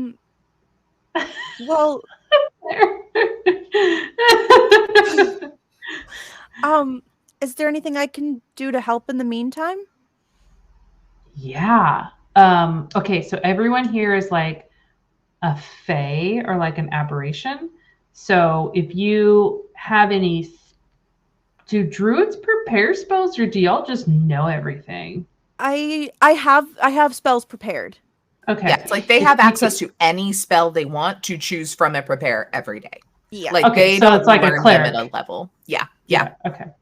Okay, so in this time, I'm gonna prepare all my spells for like, or I'm gonna meditate on ways to heal you guys, and my equip or prepare my strongest spells against, undead, fae, aberration, that kind, because that will be your strongest ones.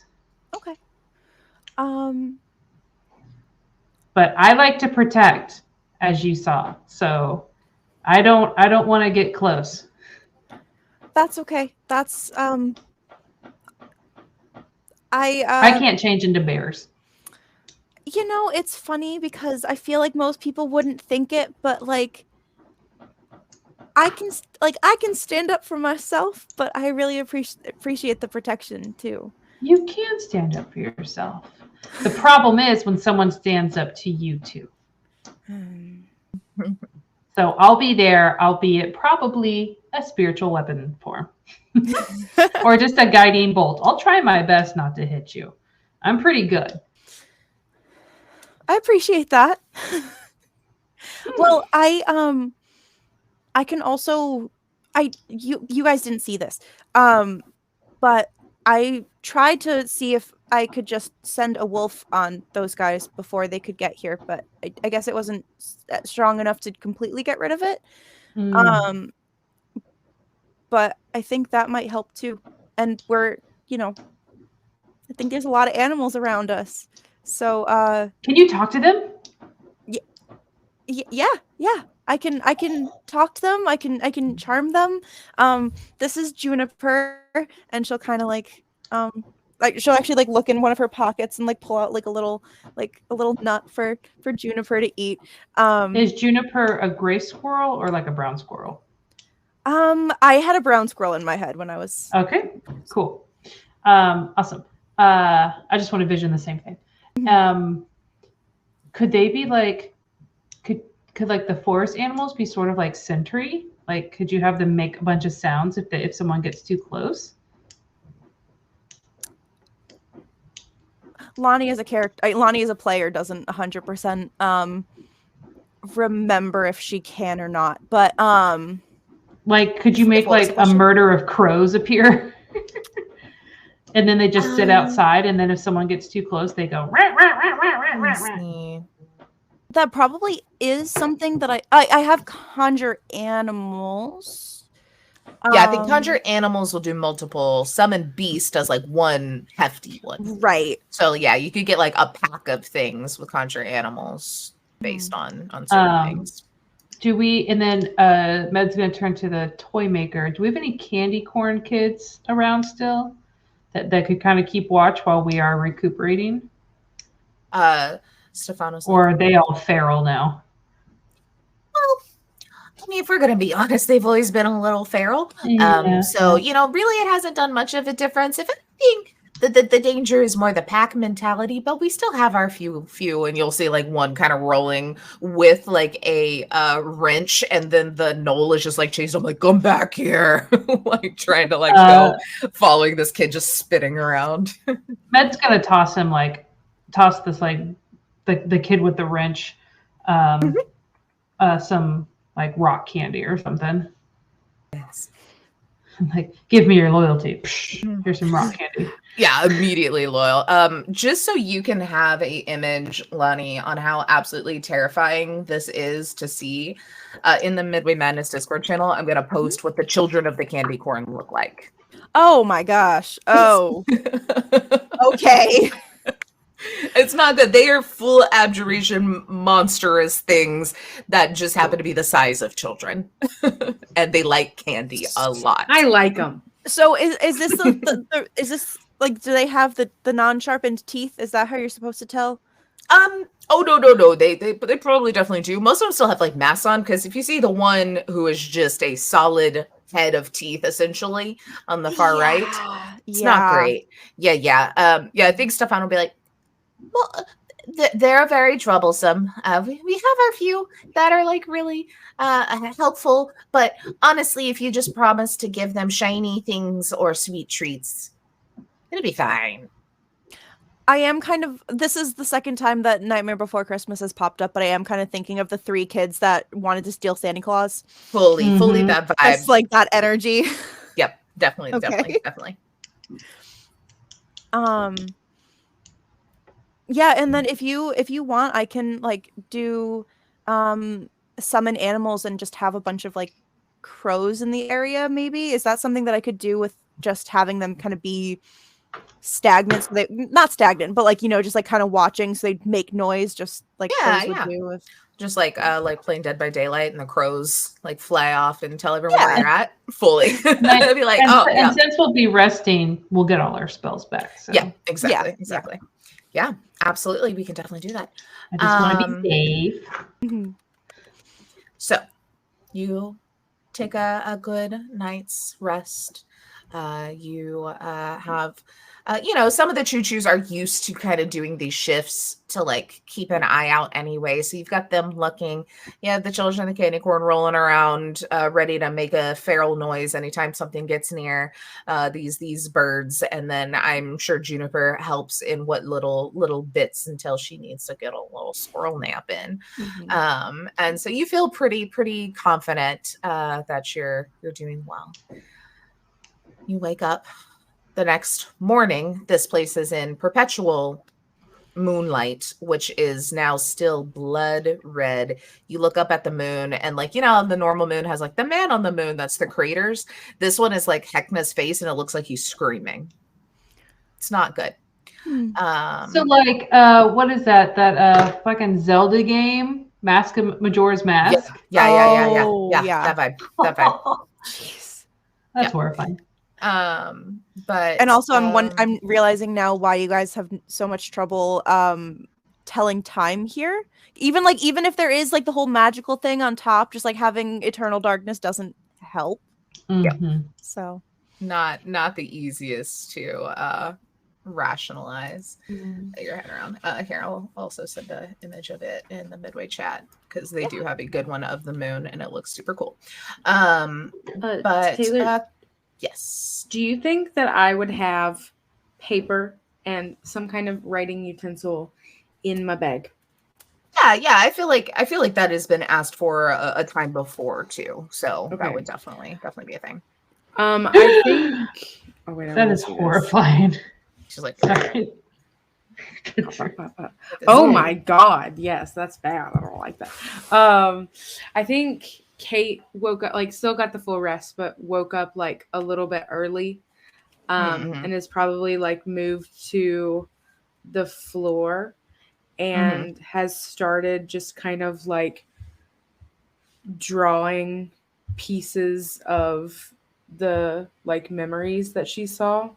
Kind of like, and she's not a drawer, so they're not good, but just like attempting to like probably like just as well as she can of like what her parents look like, of what the caravan looked like. And there's definitely one of Sophie as well. And just kind of like doing that, and is probably doing that when y'all wake up. So. Oh, you're still drawing, or you have like, and are these like pictures just like scattered about, like you're drawing furiously, or are they all on one page? It's probably, yeah, she's probably like on the floor, and she probably did like one of like her parents rip set off, one of the caravan rip, and so it's not like, I don't think it would be like manic, but it is kind of like in a little like half circle around her, just kind of there. God damn, Sophie's scary. Yeah, it looks exactly like that. 100%. No, not really. It's probably just like squiggle lines for the hair.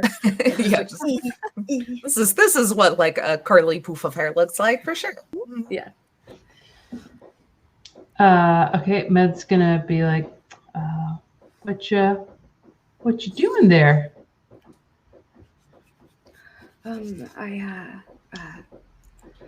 I saw a lot of stuff yesterday, so I'm writing it down just in case I lose it again. Do I recognize any of the people aside from maybe Sophie in her drawings? Probably just Sophie. Okay. I see we have Hecna's right-hand man here. I think Kate gets really like stone cold and just kind of like looks at it and is like, she gave me the shoes. Oh. He's going to look at your feet. Are they still moving? Are they still sore? I would say it's probably like now, like maybe a little bit of just not like tapping, but just kind of like restless leg syndrome, you know. I feel like if they've been moving for so long without you noticing, now you're like, I can move them myself. Yeah. You know, like that weird feeling. Probably just like if she's sitting like crisscross applesauce, probably just kind of like bobbing a little bit. Gotcha. And be like, they hurt a bit, but it's okay. Okay.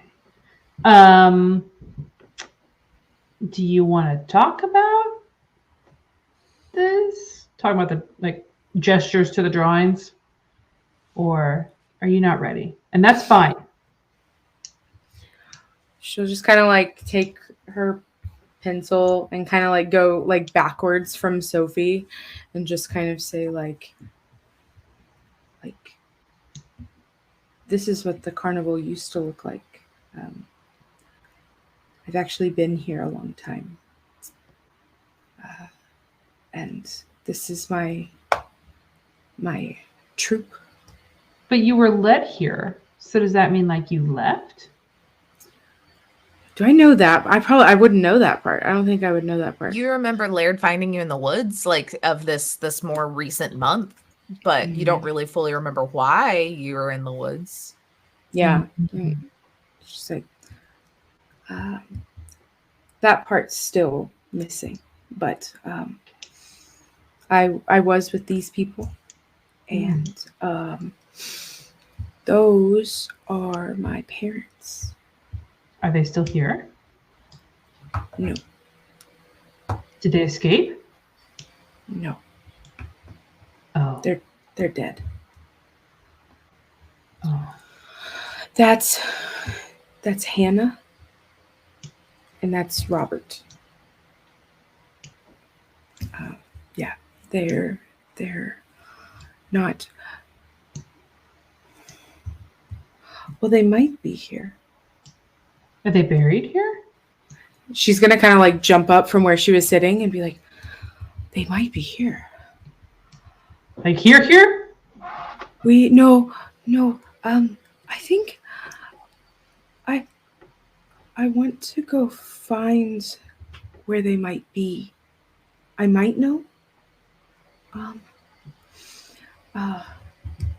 And she'll just kind of like be looking around, and then her eyes will land on Nessa and be like, "Oh, who are you?" Hi. I'm Nessa. I think you're Kate, right? Yeah. I'm sorry. I didn't mean to it's a small station. I didn't mean to listen in or anything like that. I just came yesterday while you were sleeping, I think.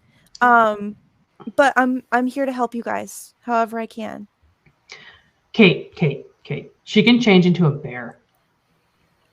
Wow. And she's willing to fight with us. Yeah. And I assume other things. I know I don't look like it, but I think I hope I can help you guys with what you're doing. Yes. And she kind of starts petting her, actually her squirrel probably isn't on her shoulder when just in the morning, so she'll probably just go to pet it, and then it won't just be right there, so she's yeah. Kate will say, well, you look pretty strong to me. Plenty strong. Thank you. Did she get a popsicle? She did. I asked her if she wanted a popsicle or cheese. She wanted a popsicle. Ask her what flavor it was. What flavor did you pick? Blueberry. That's a good one. What's your favorite? What was my? Where are my notes? Where are my new favorite? With memories back, do you remember something new that you like better? I think she probably had a moment of where she was just gonna be nah, and say whatever she would have normally said or whatever. Yeah, and I think it was blueberry muffin or something. Yeah, it was something. You did it. It was something didn't have my notes open. She'll be I don't know what it would be now. Ned, can I have a popsicle? Yeah. Whoop. Okay, there you go. My favorite is fish. Specifically Atlantic cod. That sounds good. Yeah, other people don't want my popsicle after I have it. So maybe that'll be mine. I don't know. It's delicious. It's salty and kind of greasy. Maybe that won't be mine. More for you. That's okay. Yeah. yeah, I think Kate's gonna like lick it, and then probably have like as soon as she'll like lick it and like think about it, and then like have like another tear kind of like roll down her face, and I think it's going to be. I think she'll be like, it's lemonade. Like lemonade, lavender lemonade, blueberry lemonade. Just normal lemonade, but a special lemonade. My mom used to make this for me. It was easy when we were traveling. There's not many ingredients for it. I haven't had it in a long time. Can we go outside? Yeah. I haven't heard the crows so I don't think anything's waiting for us out there. Do you want to like go? Like get on with our way? Has Locke come back yet? Yeah, I think maybe at one point in time, like pretty early in the morning, the crows would have kind of signaled you a little bit, Nessa, and you would have seen Locke like sneaking in, kind of like just that like dad checking to make sure everyone's okay, and then like sneaking over to bed, and you can see in one of the bunks just like a big bundle of like bird. Like he's much bigger than the bunk. You can see his little clawed feet sticking off of one end. But on the like ticket booth table that you would kind of have to walk by to get to the front door, there is like a bag that's kind of open, and you see a couple of glass bottles, and then you see some sort of white fabric kind of sticking out the top. I'm gonna grab the white fabric, pull on it, assume those are shoes. And they're like very similar ballet shoes, but they're white. Hand them to Kate. And silky. These are for you. Kate's gonna kind of back up a little bit. They are not cursed, and I asked I asked Locke if he could get you specifically white shoes because they are new beginnings. Okay. See if they fit. She'll kind of like a little bit hesitantly like grab them and then like put them on, and then just kind of like wait, like look at them and like wait and see if anything like happens. Like really comfy. They're like already pre-broken in, you know, like they don't even have that like stiff ballet shoe toe vibe or anything. Mm-hmm. And they've got, you know, like a memory foam comfy bottom on it, you know, but then it is just like the softest, silkiest band. Like it's probably a pair of shoes from like the Arachne performers, like those gymnasts and dancers and stuff. So it is like they're silk. So it is just like this soft luxe like thing. I think as soon as she gets them on, she'll like stand up and kind of do the ballet, like how they kind of like wiggle into like the new shoes, you know, they kind of like stand on their toes and kind of like burp with them. And then she'll probably do like, I think she'll like it's literally like 15 seconds of like a little routine, something like nothing big at all, but just like a mini dance. And Med, you can tell that it's like very different from like how she normally like performs and stuff. Like it's much more like slow and like honestly she probably has like her eyes closed while she's doing it because she's like going through it in her head. And like afterwards she'll stop and it looks very odd because it's like you never saw Kate just kind of like on flat-footed like ballet shoes, and she'll just look up and say, "Thank you, Matt. Now you can choose when to dance." That's true. And then the other glass bottles. Yes. So you see in there that there's a few other glass bottles. There are 5 of them, and they're superior healing. 5 superior healing? What does that do? I believe that is the how many D6 or D4s? Healing. It is 8d4 plus 8. Nice. Sweet. Good job, Mark. Go in. I was just gonna say, I think during like during like a lull where there was like a moment that like Kate kind of had like a realization, and then there was like a little like whatever in between, like something else kind of like, oh, we should go check the bag. Nessa's gonna do that like thing where like you like, you know, when you're like staying at someone's house for the first time and you like don't like you like come downstairs and it's like before their parents are like before they're awake, so it's just their parents downstairs and you're just kind of like and she'll be like, does anyone want any tea? And she like wants to go like gather some stuff from outside just to kind of like make a little makeshift tea for everybody if anyone wants any, because she's just like, you know, like these are personal moments with Kate and she doesn't know Kate really well yet, so she doesn't want to feel like she's snooping, so she's like, what can I busy do myself with something? Yeah. Yeah, like ugh. Do you have a special battle tea? I was just gonna go grab some berry. Well, I do. Like hot, like energizing, start the day. So, actually, the funny thing is that she legitimately does have a spell that's called Goodberry, and it literally does. It's the ones that like just give you 1 hit point back, which is not really the start the day type tea because, you know, like you just took a long rest, but that could be her nighttime tea. So I'll have to figure out her daytime tea. A good daytime tea would be maybe something like a bless version.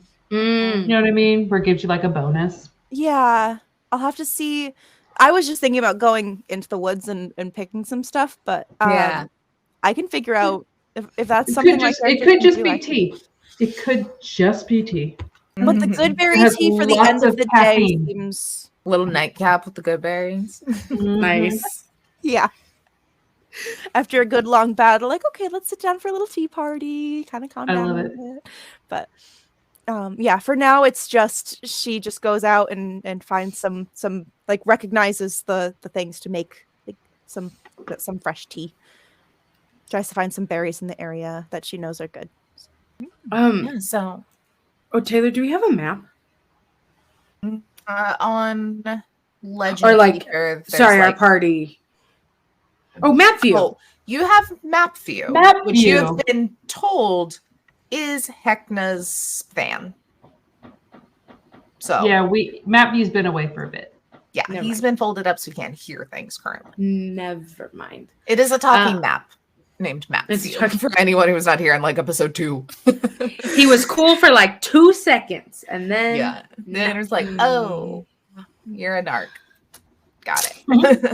Would I know like sifting through memories, kind of like computer brain, like would I know where to start heading to find maybe where?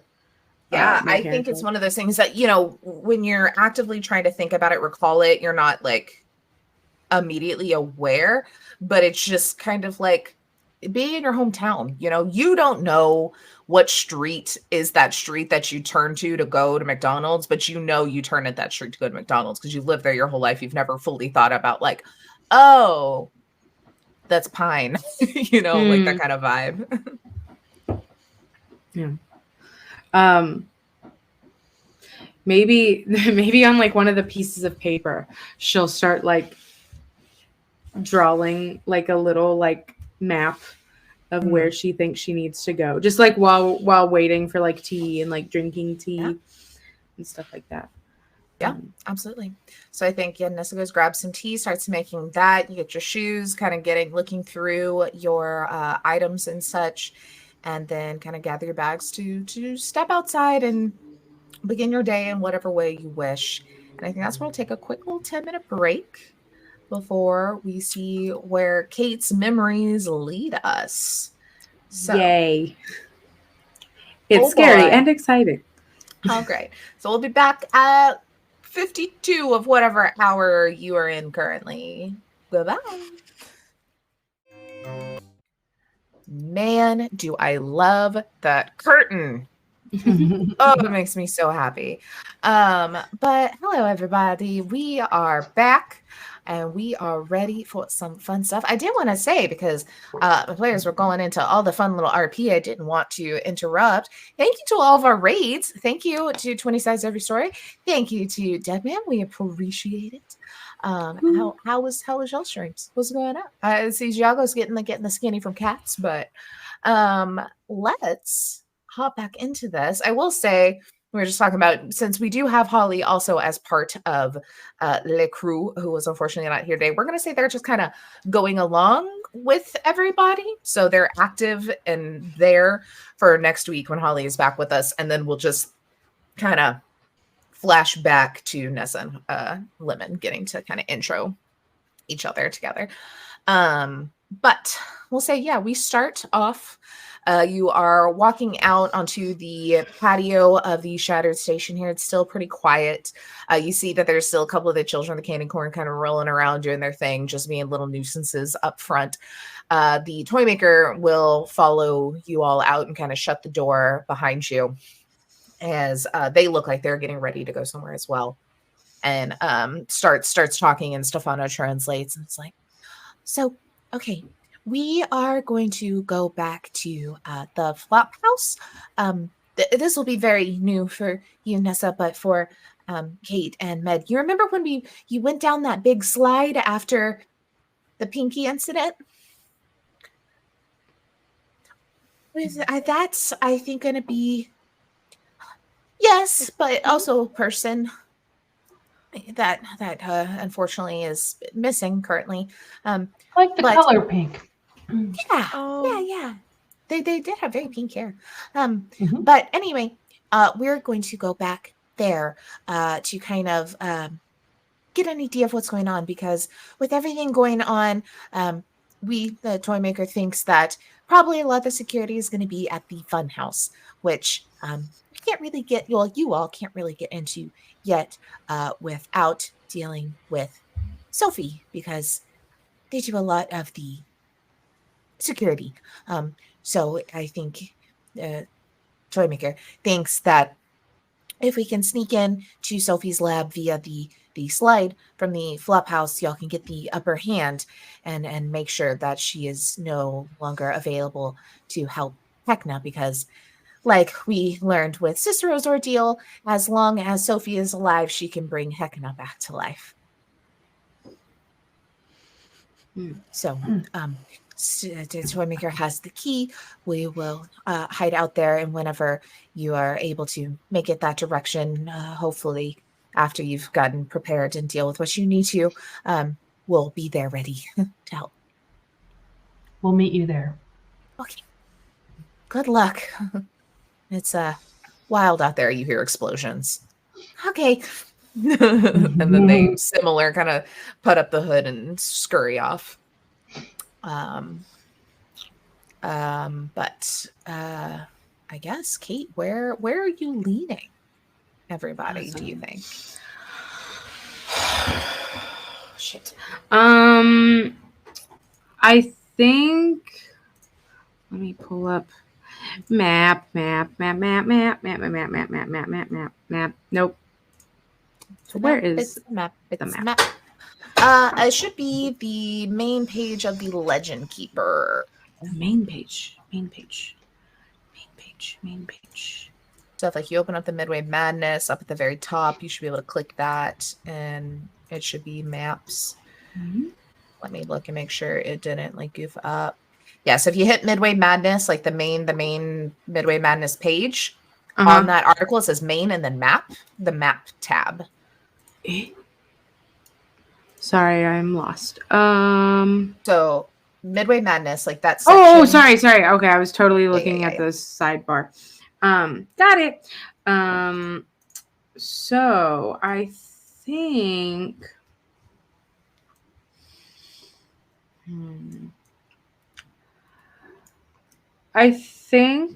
that, you know what? I think Kate would start like heading through. What number are they at, by the way? They're y'all are in the Shattered Station, which is like that off to the side, right? We're outside. Okay. Mm-hmm. I think Kate's just gonna kind of like step out and kind of like close her eyes for a second and kind of like listen to everything, like kind of like listen to if there's birds or like wind or like carnival festivities going on, and kind of like just think back to anything she can and do like an open search, like a Google search in her brain.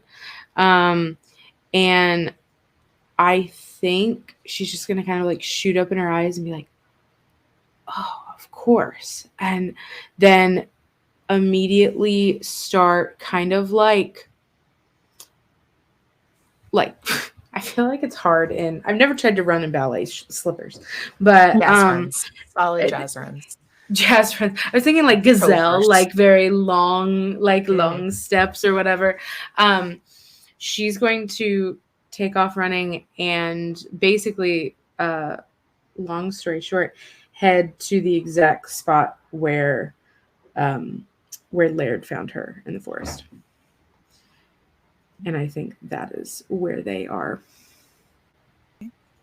Y'all follow Kate as she seems to be in this like days further into the forest a bit. And normally this forest is a little ominous. I mean, y'all have been out here a couple of times, see Gertrude and do whatever, go to the station, and you can hear growls, you can hear this, but honestly, that is a comfort compared to just the noises that you're hearing from the carnival itself that are just scary, as those then kind of start to fade away and you're deeper into these woods where you hear surprisingly few animals or crickets or noises, but still just enough to be like there's life here still, some sort of life happening. And you make your way through to a clearing. And you see in said clearing, it's very small. It's got these big pine trees that kind of come up with some other little cottonwoods and other very like mountainous trees. I don't know trees very well. Mixed in around this area that is like almost like perfectly manicured kind of wild grass, not like Bermuda or anything. Like it's wild, but it's just very green, like the clove and such in it. It's this nice thin level, and you see like a very small little cemetery. Seems like there's just maybe a few of varying ages headstones around, makeshift, a lot of them being very, very old, where it's like, some wooden bits and stuff that are just like so old they're unreadable. But Kate, you know exactly where yours are, which definitely do look very old, but is carved in a stone that they're still, visible and knowledge or legible. I think like maybe it would still be there if I can. Like there's probably like if the two of you guys like look around the clearing, like there's probably like really dug in like tracks of where like wheels probably were, and maybe like leftover like wooden pieces and stuff like that. I imagine that this spot is kind of like where her caravan would like stay, like outside of, like they wouldn't stay inside whenever they would come perform. They would stay like outside. So yeah, but she'll go up to the stones and see whatever is on it. Names, dates. To say anything like how they normally say like, or I guess they used to. Maybe I'm just thinking like Oregon Trail, the video game. I'd be like, Bobby Joe died of dysentery. Like, does it say like? I mean, do you want it? Yeah, I mean, like, I would say you would now remember, but then if you want it written, it would be a confirmation that it was like natural causes. Okay. Like it was one of those things that like they had you when they were probably already in their upper 30s.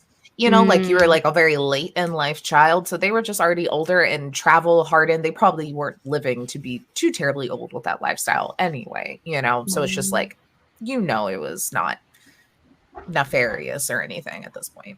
Mm-hmm. Let me see. I don't think. I think she's just kind of like look. And sorry, I'm looking at things. Oh, yeah, she doesn't really have too much. I think she's just gonna kind of like stand there and like look at them and kind of like have like all these flashes again of like just different performances that they had together. You know, it like a lot of them are very similar to the whenever she does that the prismatic whatever it's called spell. What is it called? Hypnotic pattern. I feel like that's kind of similar to like a performance that she used to do with her parents and stuff like that. And I think like midway through like thinking about all that, she's gonna kind of like look around the clearing and see if there's any like flowers or anything like around. Yeah, I'd say there are, you know, little white flowers, dandelions and such. Yeah, she'll probably like pick a few and just like set them. Probably like go to her knees a little bit and just kind of like sit there and like recry again.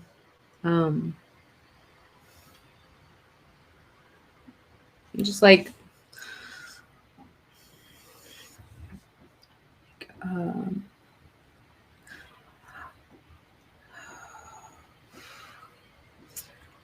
I don't get it. I know everything now about me, and yet I don't know myself at all.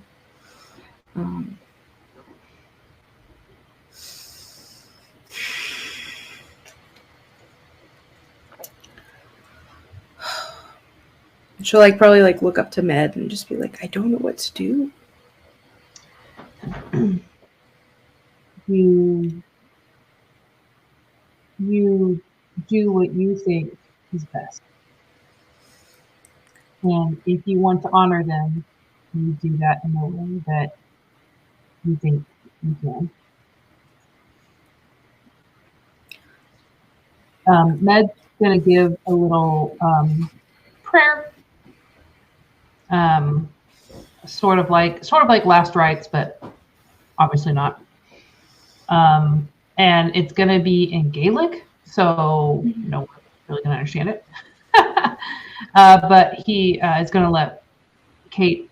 I'm gonna, if you don't mind, I'd like to say a prayer, hoping that they can hear you and see how much better you are now. Yeah, that'd be great. So he's.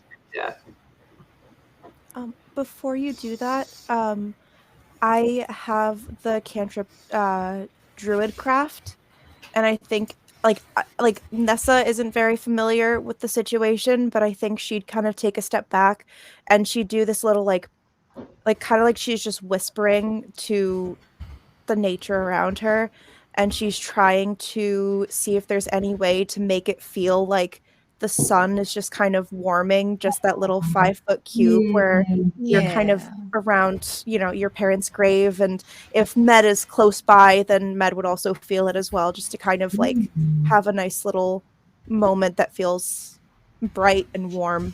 Yeah, not in this moment of what is happening. Yeah, I love it. Let's do it.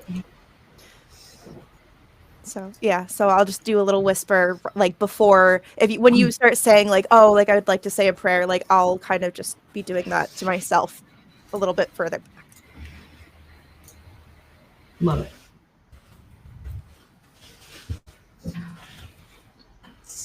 Yeah. Kate will just kind of like sit in all that and is very appreciative of her friends and stuff. Let's see. After the prayer is like done, I say like, I think the biggest of course I want to help end this.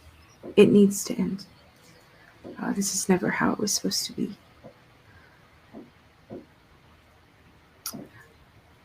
But I don't know where to go from here. I don't have a place. We were here for a while. You mean like when we're done? Where do you... Oh, that's easy. Come back with me. Really? Yes. It's cold. But, I mean, that's fine. That's fine. Okay. Yeah.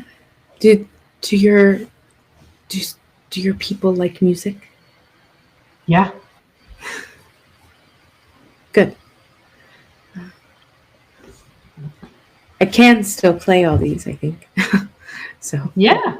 Yeah. I mean, I'm not good dancer, but that doesn't mean there's not others who are. You haven't lived till you've seen 40 puffins just go all out. That sounds like a very good party. Yeah, that's just a family party. That's not even talking about the whole village. You might have to learn to like fish, though. Can I cook it?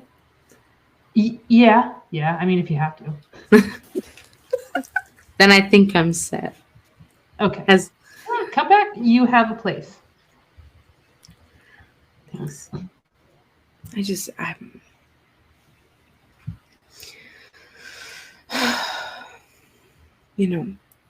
doing this, ending this, I'll be not only leaving just a huge part of myself, but leaving them too. Oh, they'll come with you. In the way that they've never left. And then Med is going to take a empty bottle and put some dirt in it from their grave. Oh, yeah. We'll take it home and we'll plant something in it. And so he caps the bottle and gives it to Kate. You should hold on to that. She'll take it. She'll just be like, I forgot them for a long time. But you won't anymore. You really think they never left? No. Because you still remembered them. You didn't forget you were cursed. There's a difference. It's not your fault.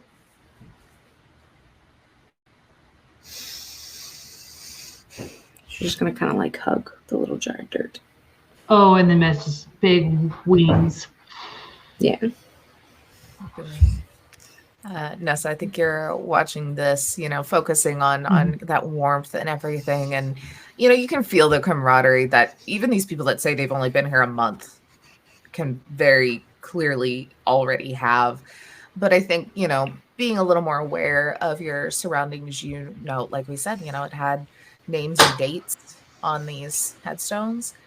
This date is like 400 years previous to your current material plane date.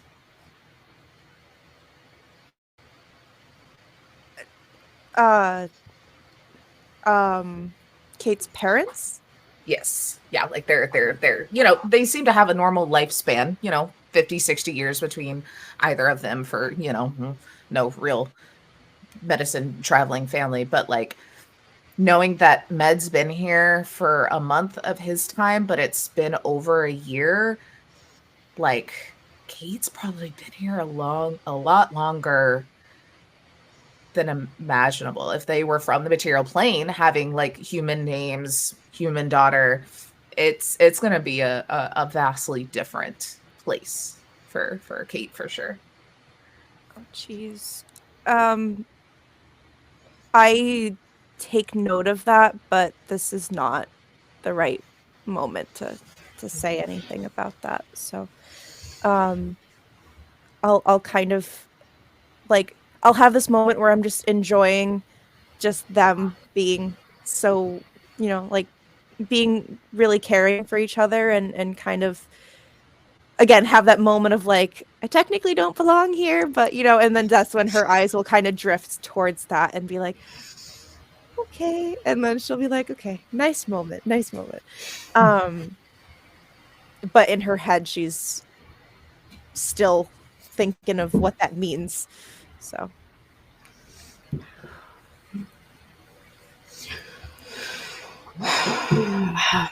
thank you both so much.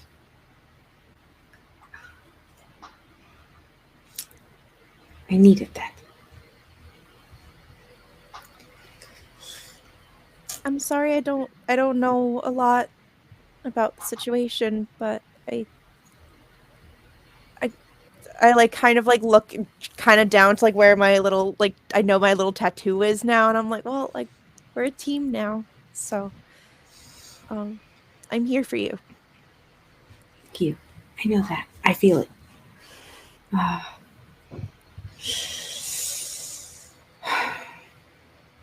She's gonna kind of like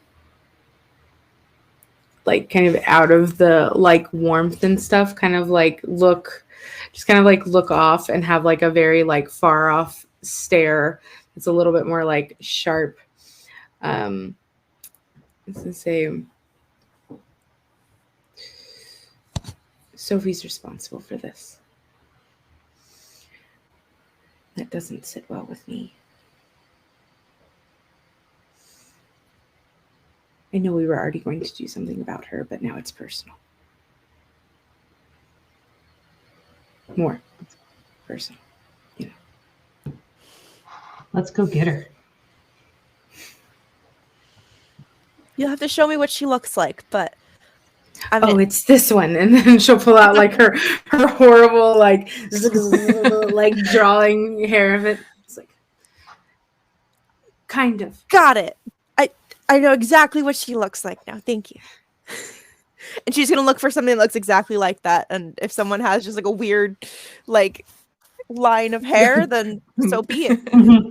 There's gonna be hitting so many clowns. And be like, no, not that one. No. I mean that one sucks too, but not that one. All right. You say this, show it, feel emboldened on a path. You Med and Nessa will say y'all kind of start to walk. Kate, you stand up, kind of brush some of the dirt off your knees, take a moment to like fucking kick this lady's ass, and you turn around, and when you do, it's again like another kind of memory flash, that very much like that movement of standing up from this position, turning around triggers something else. And what you see when you like turn around is the same meadow, pretty much the same. Some of the stones in the area not as worn, but it's already dark, but it's not the blood moon red, but it is already has that kind of starting to be that nighttime kind of cover, like it's a little dusky, it's a little weird, but it doesn't have that same dreadful feeling that the place does now. And you see standing there kind of like patiently waiting a few steps back, kind of like how Nessa was. You see Laird. But you see Laird with tanned skin, long kind of like auburn hair, a little ruffled beard, same kind of style, very much in that like performer's clothes. But you know him now as being this very pale, undead creature. But he is very clearly just a guy. And he's got this like look on his face that is like very concerned. It's got that like kind of faking a smile to be a little comfort, but you can see like the tears kind of like welling up in his eyes as in this vision, this memory, you turn back. And just like how you remember him meeting you in the forest before, is putting his hand out for you to take it in a very grandiose way, does this, pulls you in for a hug, loops his arm in yours, and walk into the forest. And then you see Med and Nessa in front of you again. Just to clarify, can I make some assumptions that was he my real life boo as well as my carnival life boo? And as you're remembering this, you're like, oh fuck, it's like that, like kind of like, oh my God. He was someone that's been here with you, was with you at their funeral, was performing with you, like very much the same personality you know him as now, but living, breathing. He's hot in both ways. Kate's going to, it's gonna definitely be like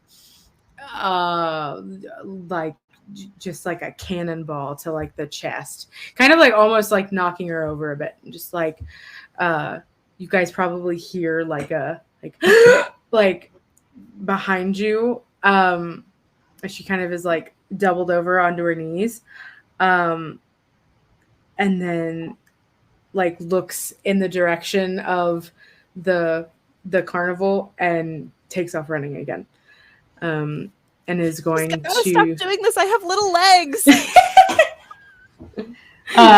Med's gonna tell you to get on. Wait, okay. So Nessa is on top of Med, and then Juniper is on top. Yeah, Juniper's running. And Med's taking flight. If she's running, Med's taking flight because he's fast when he flies. Oh my gosh. This has happened many times.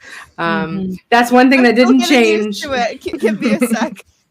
Yeah, that's just a Kate trait. Always has been, apparently. Just run. Kate's a runner.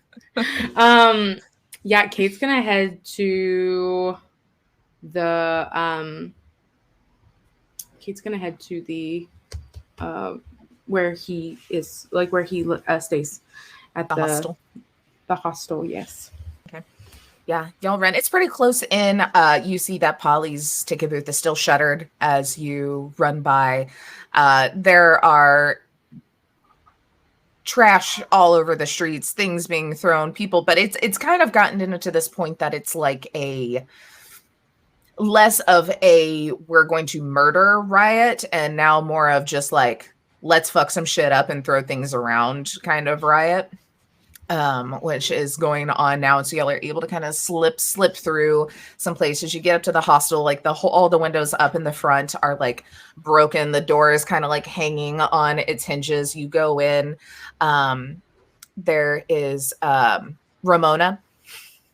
Ramona is a marionette who runs the hostel, who is currently, you see the glass is shattered everywhere, like bookshelves have been toppled down, it's a mess, and she's just standing in one little section that is perfectly clean with a dustpan full of glass in one hand and a little brush in the other. She's like, oh, hello.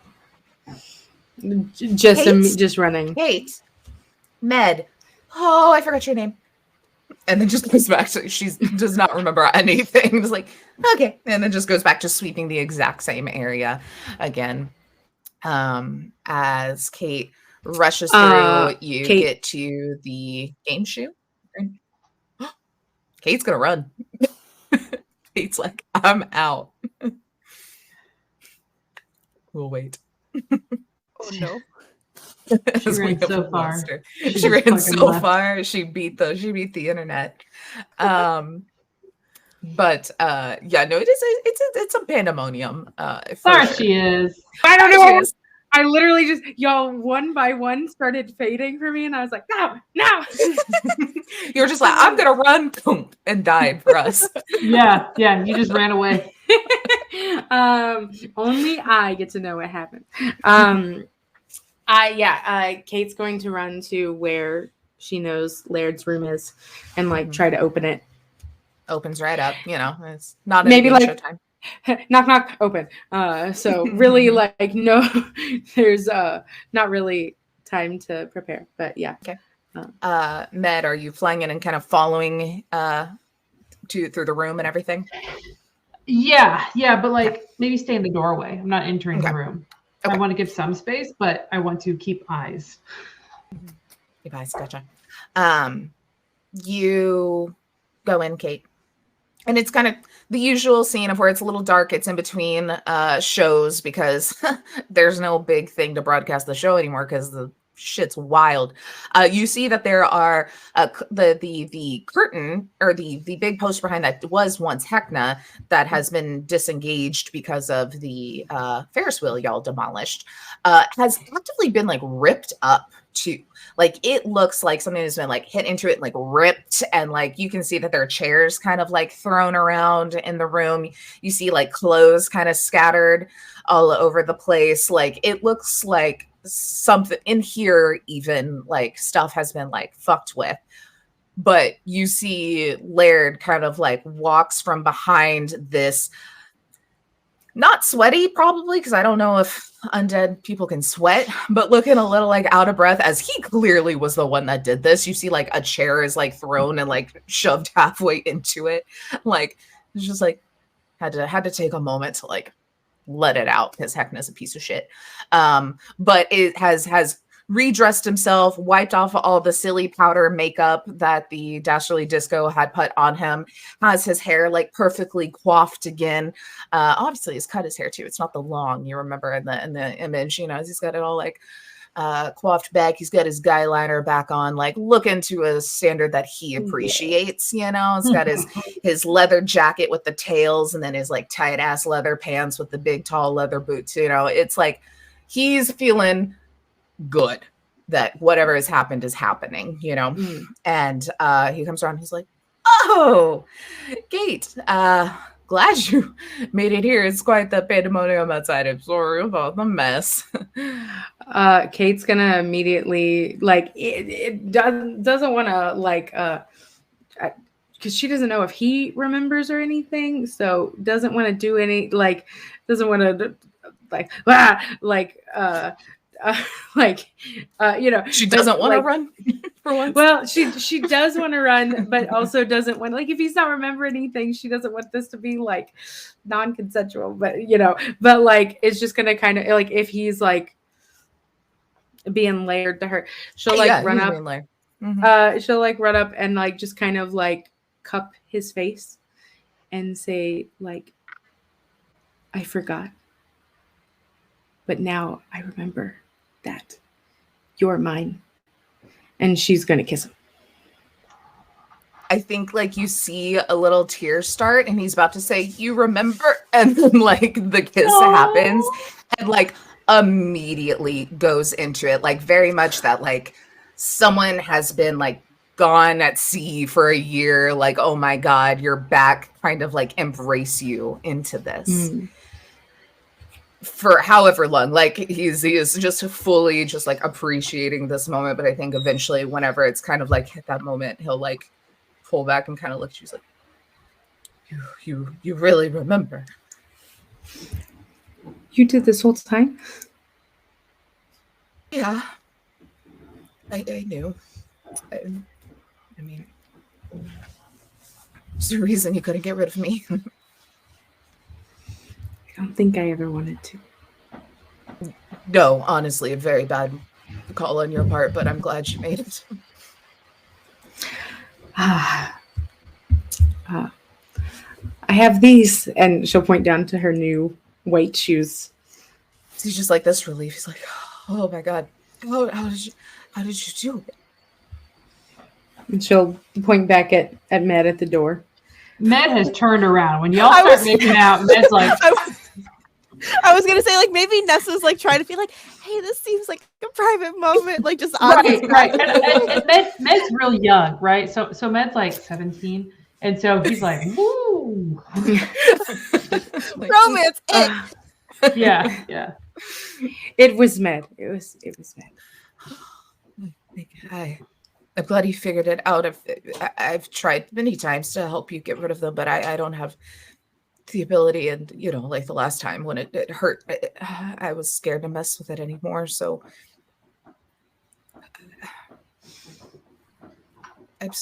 do you really remember? Like, you really, really remember? Because I've told you so many times and you keep forgetting, and I just want to make sure you remember.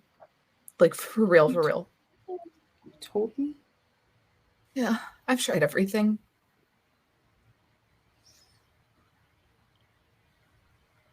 Yeah. Just like, and she'll take out all the pictures. Again. She'll take out all their pictures from the her bag and be like, this is the caravan, and this is us performing, and this is I drew you. That I forgot it for a second, but that was you. The nose is a little bit. I can't draw. She's just gonna kind of like lay them all out, and it's like, I'm sorry.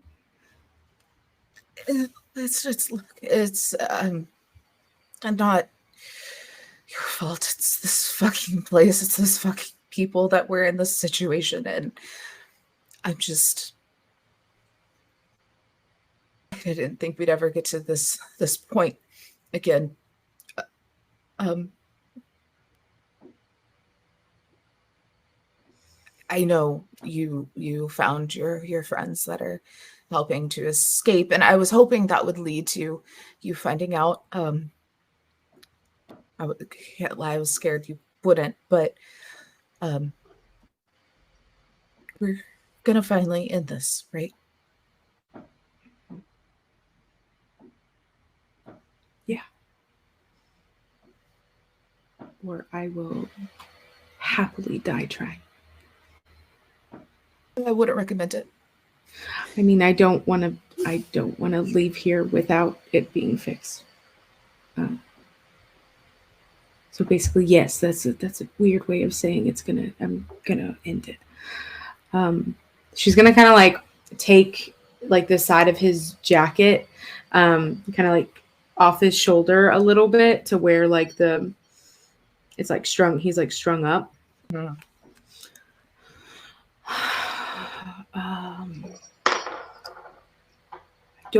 I don't remember this yet. You wouldn't. It happened after you lost your, I guess, ability to remember and memories. I don't know. It was all very weird. For a time I thought you were just sick or amnesia or something of that sort, but then as long after the Cicero situation happened and everything kind of fell into the chaos, and I was seeing similar signs of what was happening to you, to others, I kind of put two and two together. I just wanted to keep you safe so we could fix this, and I was angry about it all, and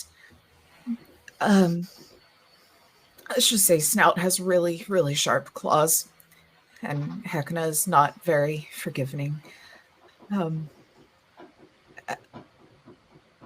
I know a lot of what they say is bullshit, but their reasoning for bringing me back was punishment, was watching you. That was worse than death. So here I am still, and they said I'd never leave here now without, or with because I don't know if that's just because they were being them or what's happening, but the threat was I was stuck to watch you constantly forget me forever. And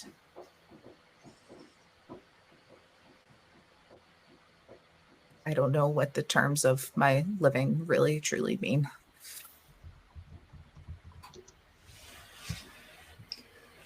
Okay.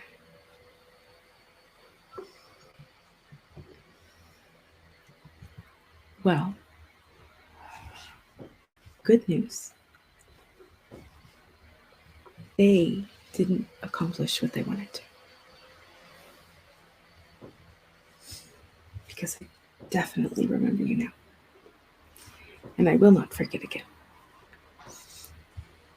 You should have seen it. I was very hesitant to accept these shoes. I'm going to be hesitant to accept any shoes from now on. Yeah. I mean, or at least anything from Sophie, if we're going to be honest. That should have been a red flag. I know this is a little early to start like bringing up grievances, but what the fuck were you thinking? We knew she was batshit crazy. I'm sorry, kisses your forehead. It's okay. You can. I'm mad too. You can be mad. I don't know. It's been a good bit. I don't know why I felt like I needed to be something more than I was. I didn't feel good enough. And it was a quick solve to something that I needed to work harder to,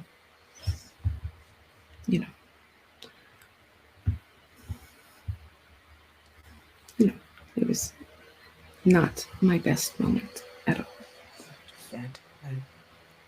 I mean, feelings of the anxiety, the insecurities, the anger get you to so much trouble. I mean, I can't say anything. I walked right into their damn office and tried to kill them. So,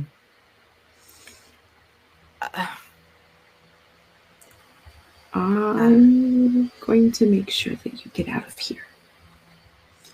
We're going to go live with Ned.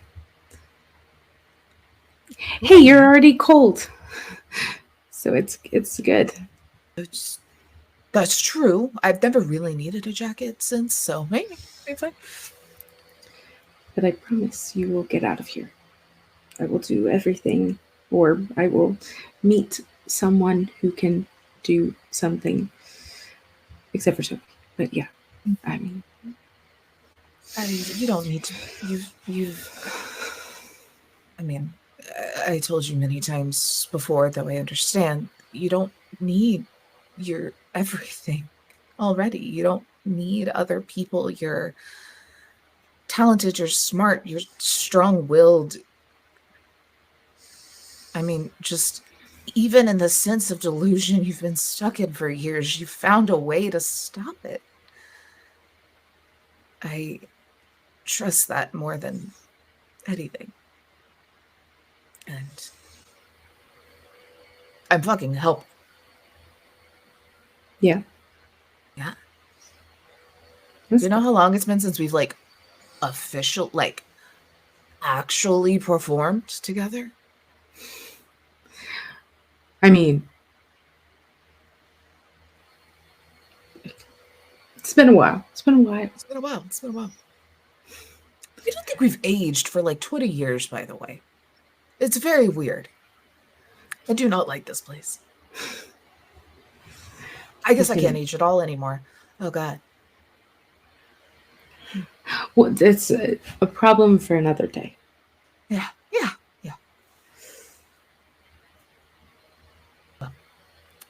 I think then I'm going to put on my slightly more studded jacket and grab my rapiers and let's go kick some ass.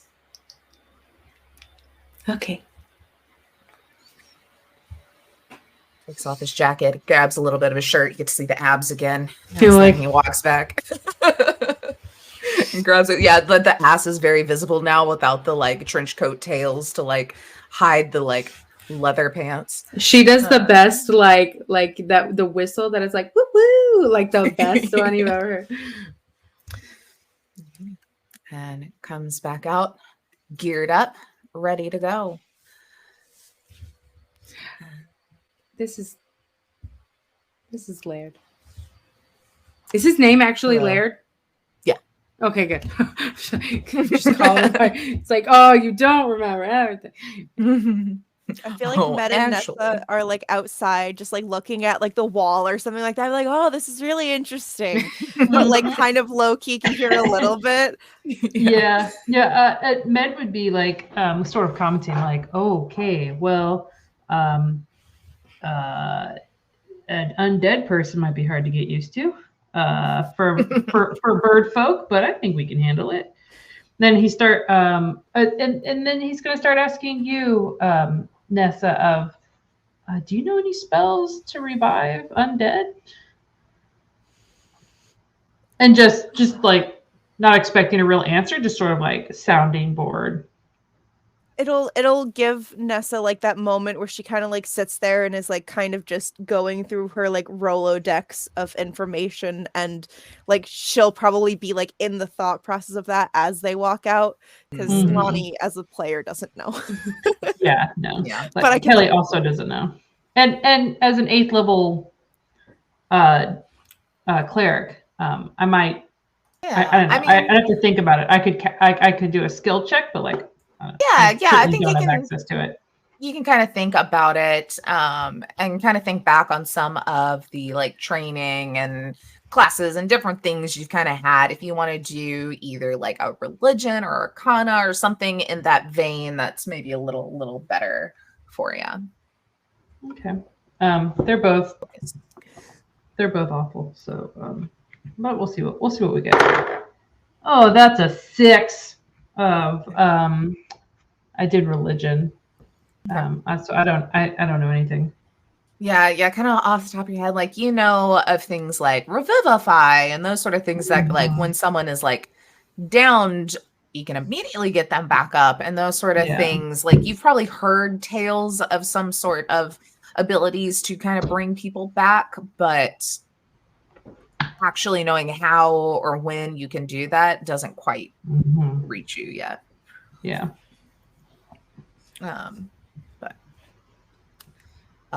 Laird will do a little bow as they walk back up, and you reintroduce, and will reach his hand up to shake yours, Nissa. I'm just assuming you're still on Med's back.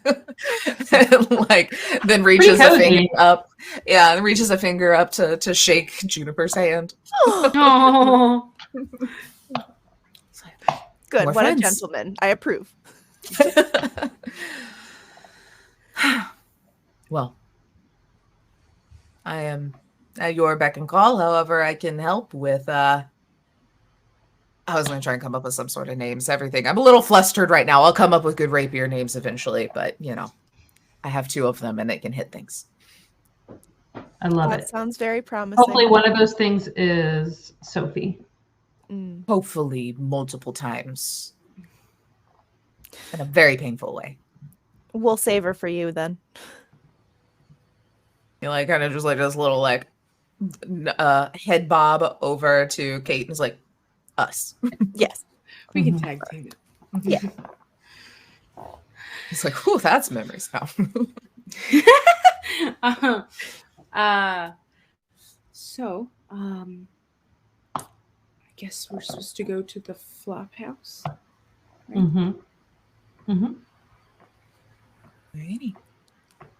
You'll start to make your way out into the chaos again. This time you're able to kind of keep to the wooded areas kind of closer to where the tunnel of love used to be and stay out of the hustle and bustle that is the Dysmadium and everything that there is to be seen there. You get over kind of out of the trees, and you see like under kind of the heavy dull light of the blood moon, the flop house is like really living to its name as it's kind of slumped up against the side of the fun house. forming a silent sea of heavy mounds of wax and flesh on an army of 50 candlebronze, which are those like creatures you saw up in the Sophie's lab originally that were there, kind of. You see them all kind of crowding around the front of the fun house. So you assume this is the security that the toy maker had mentioned, kind of blocking those doors, kind of keeping a watch for anyone that approaches.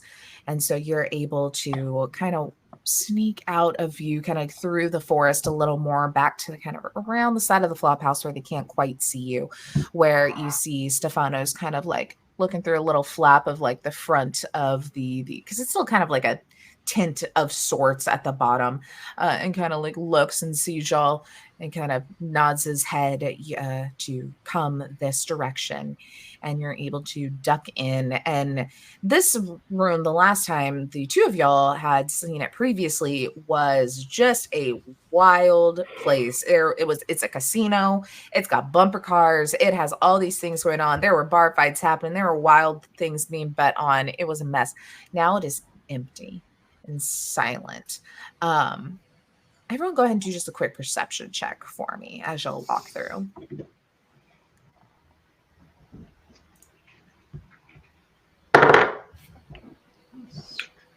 $24. Ooh. 13. Nice. All right. So And I have a +7 to perception, so that's bad. Oh, snap. Oh no. Let me find real quick what you'll have. Thank you, Legend Keeper, for being so great. That took me no time to find what I needed. So you all of you kind of see that, like I said, this place is absolutely trash and there's things kind of all over the place. I'll say that, Lonnie, with your perception kind of looking around, you start seeing all these red tickets that are the currency. You kind of gathered, the currency here. And who knows if you're going to need them again and all this, but you start picking them up. You get like about 100 of them. Like really, like you're just, as you're walking, you're like, ooh, piece of candy. Ooh, piece of candy kind of vibe. I'm just like picking these up and just kind of sticking them in a pocket. Where then both Kate and Med, y'all pick up on the bottles that are kind of scattered about with Felix's Elixirs logo on it. And you know that some of those can be pretty damn good. So y'all kind of grab at a few of them. Med, will you roll for me, please? 1, 2, 3, 4, 5, 6. Wait, 1, 2, 3, 5, 6, 7. A D8 re-roll if it's an 8. And I'll have you do this 3 separate times. I actually have a D7. Those exist? That exists. Yeah, I bought a really weird dice set. I kind of want Lonnie to roll this D7. Yeah. I don't know if it'll work, but it's like really weirdly shaped, and like some of them are like on the corner, just to kind of like roll it, Lonnie. Yeah, we rolled it 3 different times for me. Yeah, and tell me what it is. Oh, 1 second. I have a small table to work with. All right, 7 for the first one. Okay. Nice. 4 for the second one. Okay. And 5 for the third one. Alrighty. And then Kate, you had the higher or the lower out of you two? Higher? I had 24. 24. Okay. Could you roll that for me 4 times now, Lonnie, please? That wild D7. There's it came in a pack with D4, 3, 4, 5, 6, 7, 8, 10 percentile, obviously 12, 14, 16, 20, 24, and 30. Whoa. Wild. I have That's all the so dice. neat. All right, so I got a 7. You said 4 times this time? 4. Yep. Okay. So that was a 7, a 1. Okay. Another 7. Hopefully this I'm kind of rolling on like a small table, so that's why it seems like it's giving me the same numbers maybe. And a 2. Okay. Perfecto. Y'all got a bunch of Felix Elixirs. I'll put in chat when we're done what those are. That y'all have some like extras. Kate, you also find a ring that like is just kind of like tossed to the side, and then again like shiny, and you pick it up and you see it's just kind of like a gold band. It doesn't look like too intricate, except for there's kind of like a a small kind of circle part on it that looks to be like the actual like image on it. That's not this big. It's more like this, where it's just kind of bigger than the actual band. You know, imagine the band's a bit wider. And you see a little like shield insignia in it. Ooh. Okay.